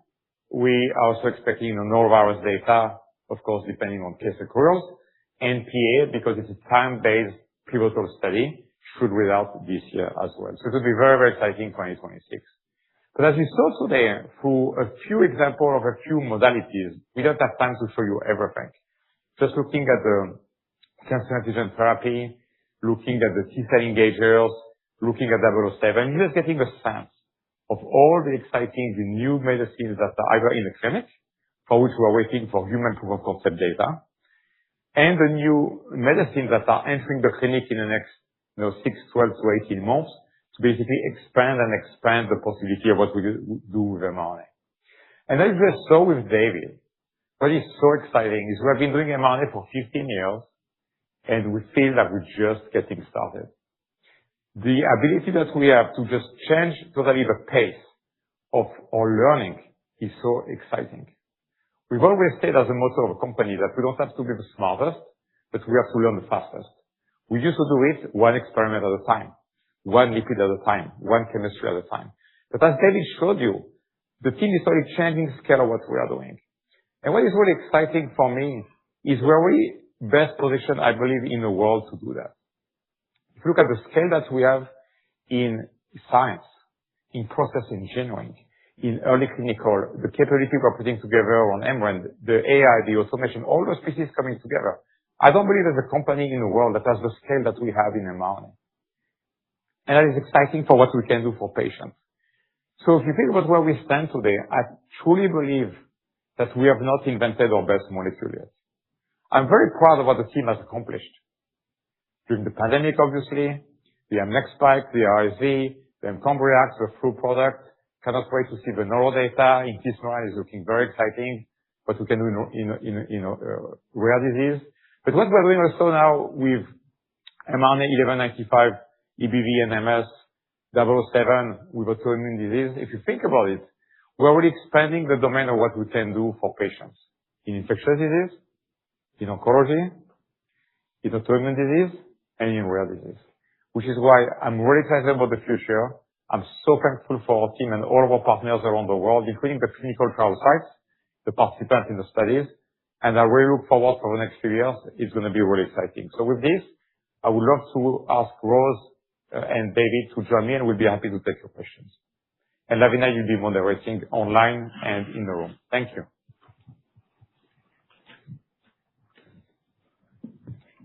Please introduce yourself before your question. Good morning. Thank you for that. This is Ted Sennell from Piper Sandler.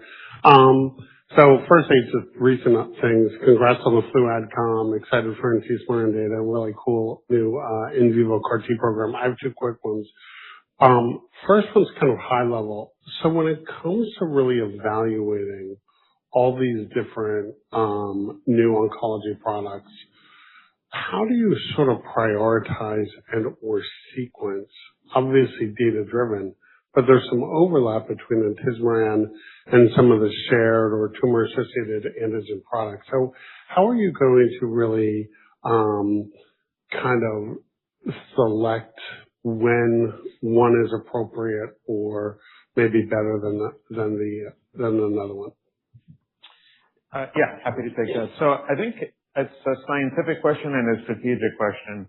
I think the intismeran represents probably the defining clinical trial on whether cancer vaccines can work or not. It's being tested in the ideal population in the adjuvant setting.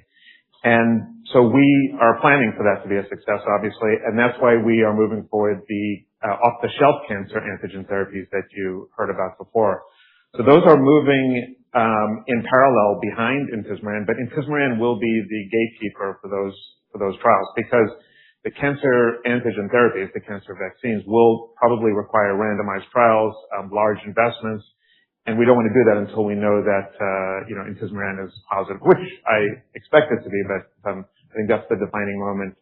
I think just to your other question about how do we prioritize, part of what I've seen successful over my career is a rigorous application of does the science work? Does the drug do what pharmacodynamically intended to do? And then does it clinically have a strong enough impact to be developed? And I think both of those questions need to be answered separately for us to move something forward. Morning, Andrew Tsai, Jefferies. Thank you for sharing your vision today.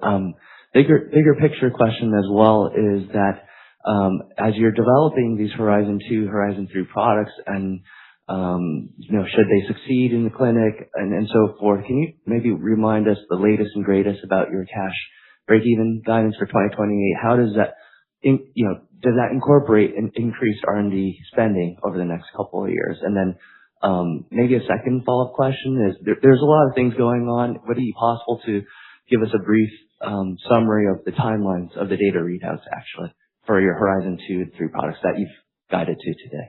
Sure. Thanks for the question. So on terms of cash guidance, there is no change. Those budgets have been all along through our long-range planning and annual budgeting process. We have not just teed them apart in terms of disclosure, but those investments are in the budget. What we'll have to do as we see human proof of concept is to figure out what's the best strategy for the product. And we'll be looking at this on an asset-by-asset basis based on the asset performance, but also where the portfolio is, what makes sense for the company. Some assets we're going to develop ourselves. Some assets might be better in the hands of partners. So we just do what is practical and for the portfolio of the company. And then go upside and risk. And for your second question in terms of the horizon for data readout. So 4359 was data we just shared at ASCO and at AACR. So we're now in the confirmation stage of that signal. We have a larger expansion, and so that should be data, I imagine, next year to be shared.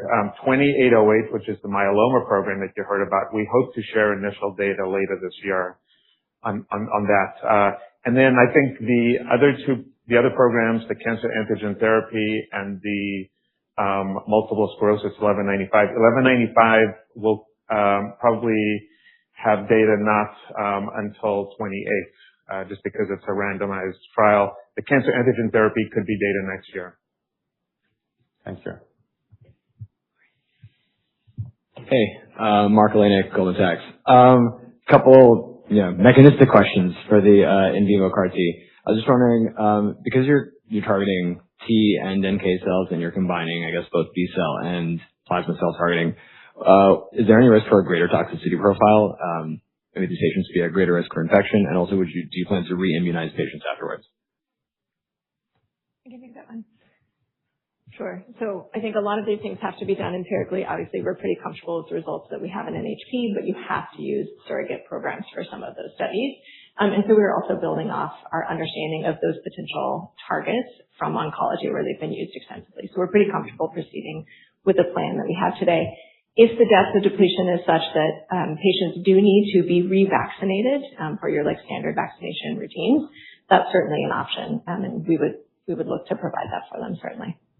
I think, just to add, I think part of the advantages of an RNA platform is we can hit the B cells extremely hard with CD19 and BCMA, but do it in a pulsatile, short-term fashion without the need for gene integration and potential risk down the line there.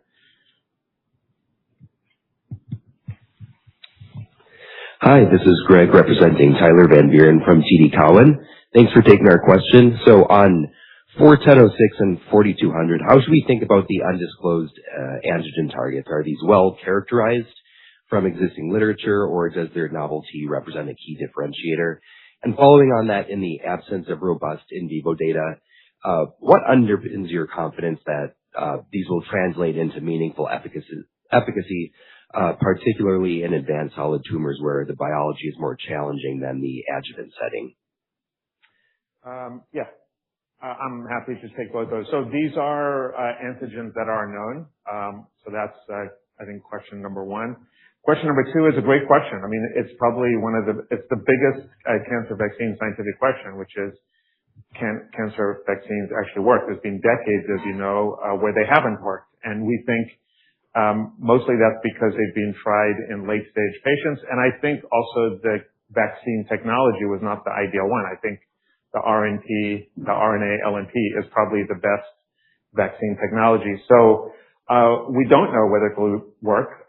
We will need to do randomized trials, but we are set up. I mean, this is the company that's set up to answer that question. So if intismeran is positive, if neoantigen cancer vaccines do work, we are poised to have an off-the-shelf version, and it could be complementary. It could be in adjuvant setting, and it could also be we'll try it in the metastatic setting. I think that's a question which we don't yet know. And might just add on the validation of antigens, this has actually been an important part of our collaboration with Immatics, where, as you mentioned, in vivo models are not particularly relevant for many cancer vaccines, but we can actually access patient samples and look at what antigens were both present in those tumor types and presented on those cancer cells.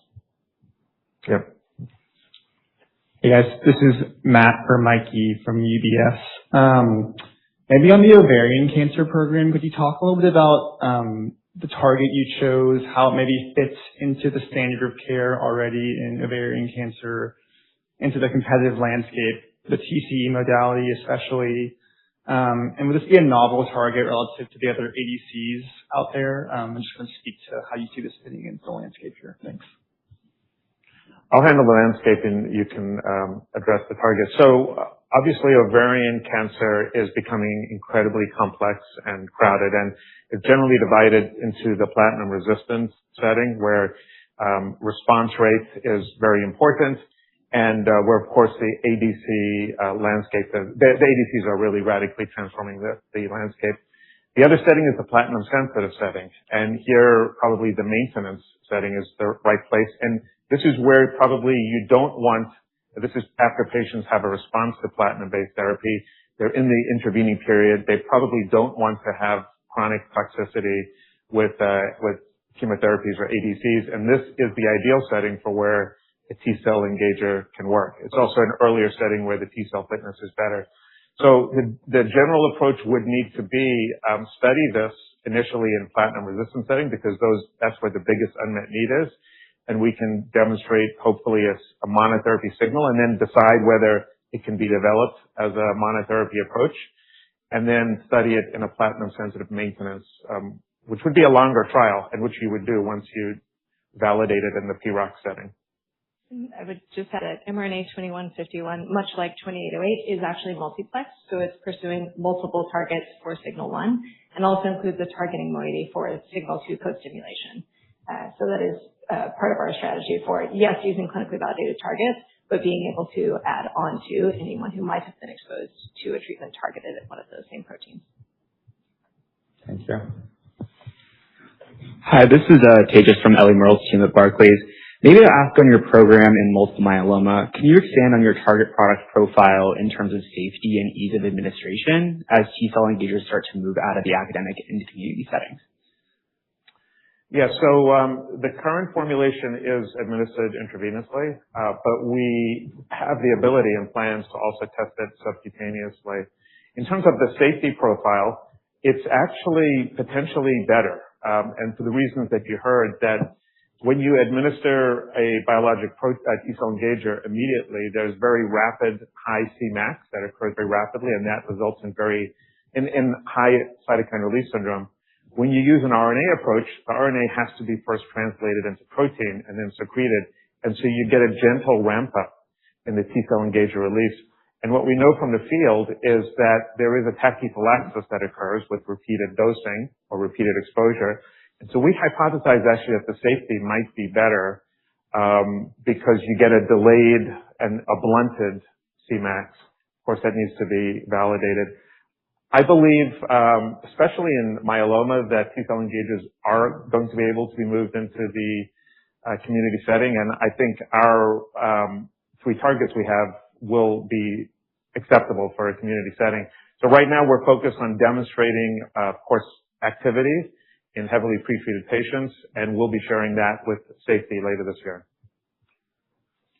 Hey, Alex Stranahan from Bank of America. Thanks for hosting us here in your headquarters.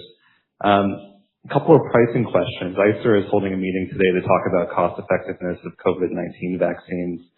I guess, do you anticipate any price changes for your COVID products this fall? When might we hear about the price that gets set? And how do you expect price will feed into coverage and availability this season? I guess a related follow-up, when you think about pricing for the flu COVID combo opportunity, how do you expect this could shake out, maybe using your early discussions in the EU as an indicator? Yeah, so we're having discussions with payers like we always do. We are following what's going on, but we're not commenting on pricing at this stage. Miles Minter from William Blair. 2 from me, one on the science. Just for 1195, the EBV vaccine. Great healthy volunteer seropositive data that you showed there. My question is, as you move into an MS patient population that's going to be treated I would think, with CD20 therapy prior. How does the latent portion of that vaccine work in patients that theoretically have B-cell depletion? That's the first one.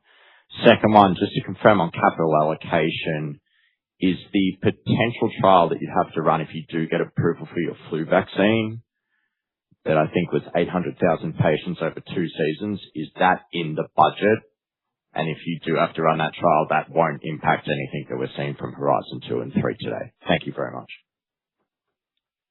Yeah, I'm happy to take the 1185. So the initial proof of concept trial that you heard about today is going to be run in recently diagnosed patients who are not on any biologics. So that's the proof of concept trial. After that, we'll determine based on the strength of the data, do we need to add on to an anti-CD20 or can we try and replace it, of course. And then finally, anti-CD20s of course work well, but they don't completely reset the B-cell immunity because they probably don't eliminate all those residual B cells. And so I think that's where our approach can help. And on your second question, yes, the discussions that we had with FDA that were discussed are in the budget. Hi, team. This is Shelby here for Luca Isi from RBC. Maybe on the 1L metastatic melanoma data that you shared earlier, do you think that 33% grade 3-4 AEs are attributed to just Pembro? Or do you see some kind of additive toxicity since that rate does seem higher than Pembro alone? And then maybe on Lynch syndrome, how should we think about the TAM? I think you said 1 million patients in the U.S., but I guess what proportion of those patients do you plan on targeting initially? And then do you expect that number to kind of increase going forward? It's a really great observation. It's something that's occurred to us as well. And it's a small number to begin with, but when we spoke with investigators on the trial, they said potentially it might be slightly higher than what you would expect, that they're traditional immune-mediated adverse events. Some pointed out that this is using the 600 milligrams, which they sometimes feel does have a slightly higher toxicity profile than the every 3-week version. But on the other hand, I wouldn't be surprised or necessarily upset if there is a higher rate of severe immune-mediated because it means that we are activating T cells. Yeah, and on the Lynch syndrome, I mean, as we shared, it's around 1 in 300 people. As you know, genetic tests are available through blood work today. A lot of people are not aware of the Lynch syndrome. There are some geographies where there's a bit more awareness and a bit more advocacy.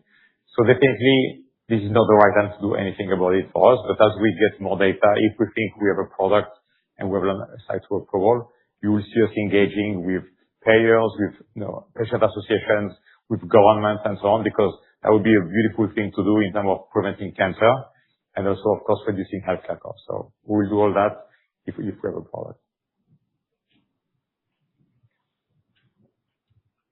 Hello, this is Adam on for Jeff, JP Morgan. I apologize if I missed this, but for the in vivo CAR T, how did you decide to pursue autoimmune? And should we expect Moderna to advance in vivo CAR T for oncology? Go for it. Okay. So the ex vivo CAR T results that have emerged over the last few years in the autoimmune space have been really eye-opening and started to tease out some of the important biology that some of these very rare B-cell populations are bringing to autoimmune diseases, including autoimmune diseases that we would have previously characterized as more T-cell driven. These are showing responses to those ex vivo cell therapies. Now, we think as you're going forward and thinking about patients and accessibility of that therapy, that in vivo CAR T is the way to go. So from that perspective, with the ability with a few doses to truly put an autoimmune patient into remission, we think the platform is actually the ideal approach there. We are pretty excited about continuing down the road into oncology, either thinking about CAR T or TCR-T, which is similar to CAR T, but lets you also pursue intracellular antigens. Yeah, and I just add one other reason I think is important in that if you think about autoimmune diseases, the confirmatory trials and phase 3 trials are, of course, going to be very large. The commercial opportunity is very large, and there's no other company in the world who can really manufacture on that scale than Moderna for mRNA LNP. So it makes sense scientifically, and it makes sense also commercially for us. Chris Yu from Morgan Stanley on behalf of Terence Flynn. We have 2 questions. One is, Do you have any update on the pace of event accrual for the phase 3 INT adjuvant melanoma study? And the second question is, the treatment landscape for multiple myeloma is rapidly shifting due to bispecifics and CAR-Ts, and you have presented multiple programs here on multiple myeloma. So how do you think about your approaches and how that fit into the treatment landscape? Thank you. Yeah, so for intismeran, we have not disclosed events, and so we're not going to start today, but we are confirming again that 2026 seems the right time frame. Yeah, in terms of multiple myeloma, it's great for patients. I started working in myeloma 15 years ago, before all of the recent changes were available. It really is phenomenal.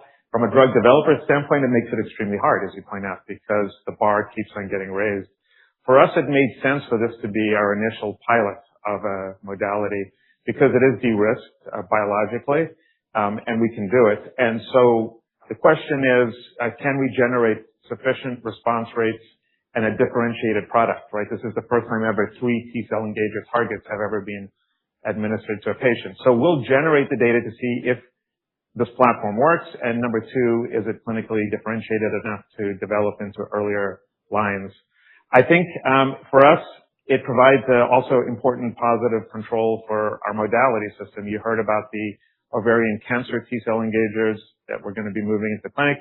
But behind there as well, this is a company, I think, that could be on the forefront of not only multiplexing different targets for T-cell engagers, but also figuring out how to manipulate the tumor microenvironment. Because as you know, T-cell engagers have had a difficult time, or more difficult time in solid tumors than hematologic cancers. And I think the science is beginning to catch up to where we have the technical ability to multiplex. And so that's sort of the background here. Hi, Lillian Songo from Leerink Partner. Thanks for the great overview of the pipeline. I just wanted to backtrack a little bit. So we talked about how Horizon 2 and 3 fit into the R&D guidance.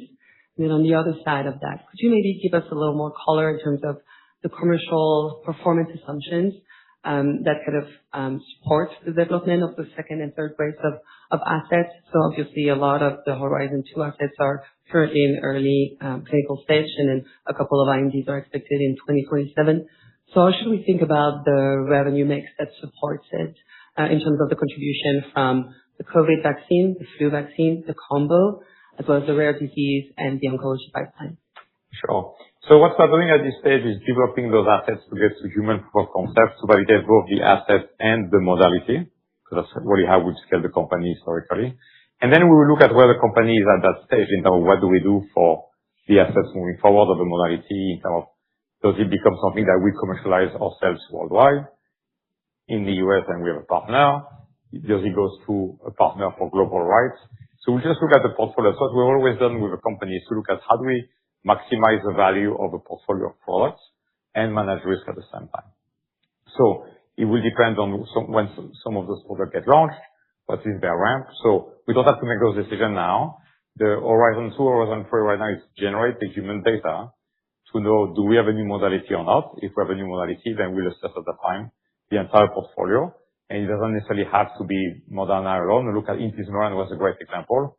Years ago, when intismeran was a great scientific idea, it was clear to us at the time that doing it alone was going to be very expensive and much harder than partnering with best-in-class company in oncology, which is why we partnered with Merck. We're very happy about that partnership. I think being with Merck, we're able to execute things we could not have done alone. So you will always see us being very pragmatic. But where is the company at the time we have to make a decision? We will always look at how to maximize the value of the assets. And sometimes it might not be in our hands.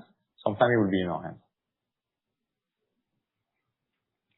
Great. I'll take some questions from the webcast. The first question is, you'd previously spoken about the intention to out-license or find a partner for EBV. Is this first still in play? And what demonstration of data do you think a partnership becomes more relevant for that asset?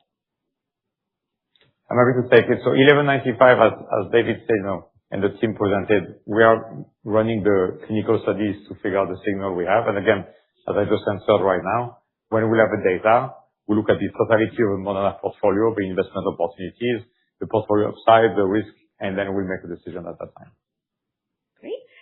Similar question on the CAR-T assets in oncology potentially also likely to be partnered, or what is the strategy with Horizon 2 and Horizon 3 assets?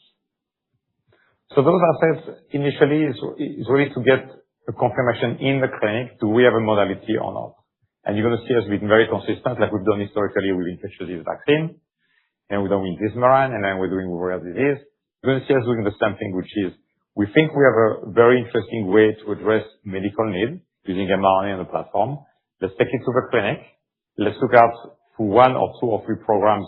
Do we have a modality or not? And at that time, it will graduate out of them, right? And we have to figure out, as I just described, what's the best home for that modality, either internally or externally. Okay, with that, it looks like we have exhaustive questions. Thank you very much to everyone who came in person and to all our presenters. Thank you. Have a great day. Thank you.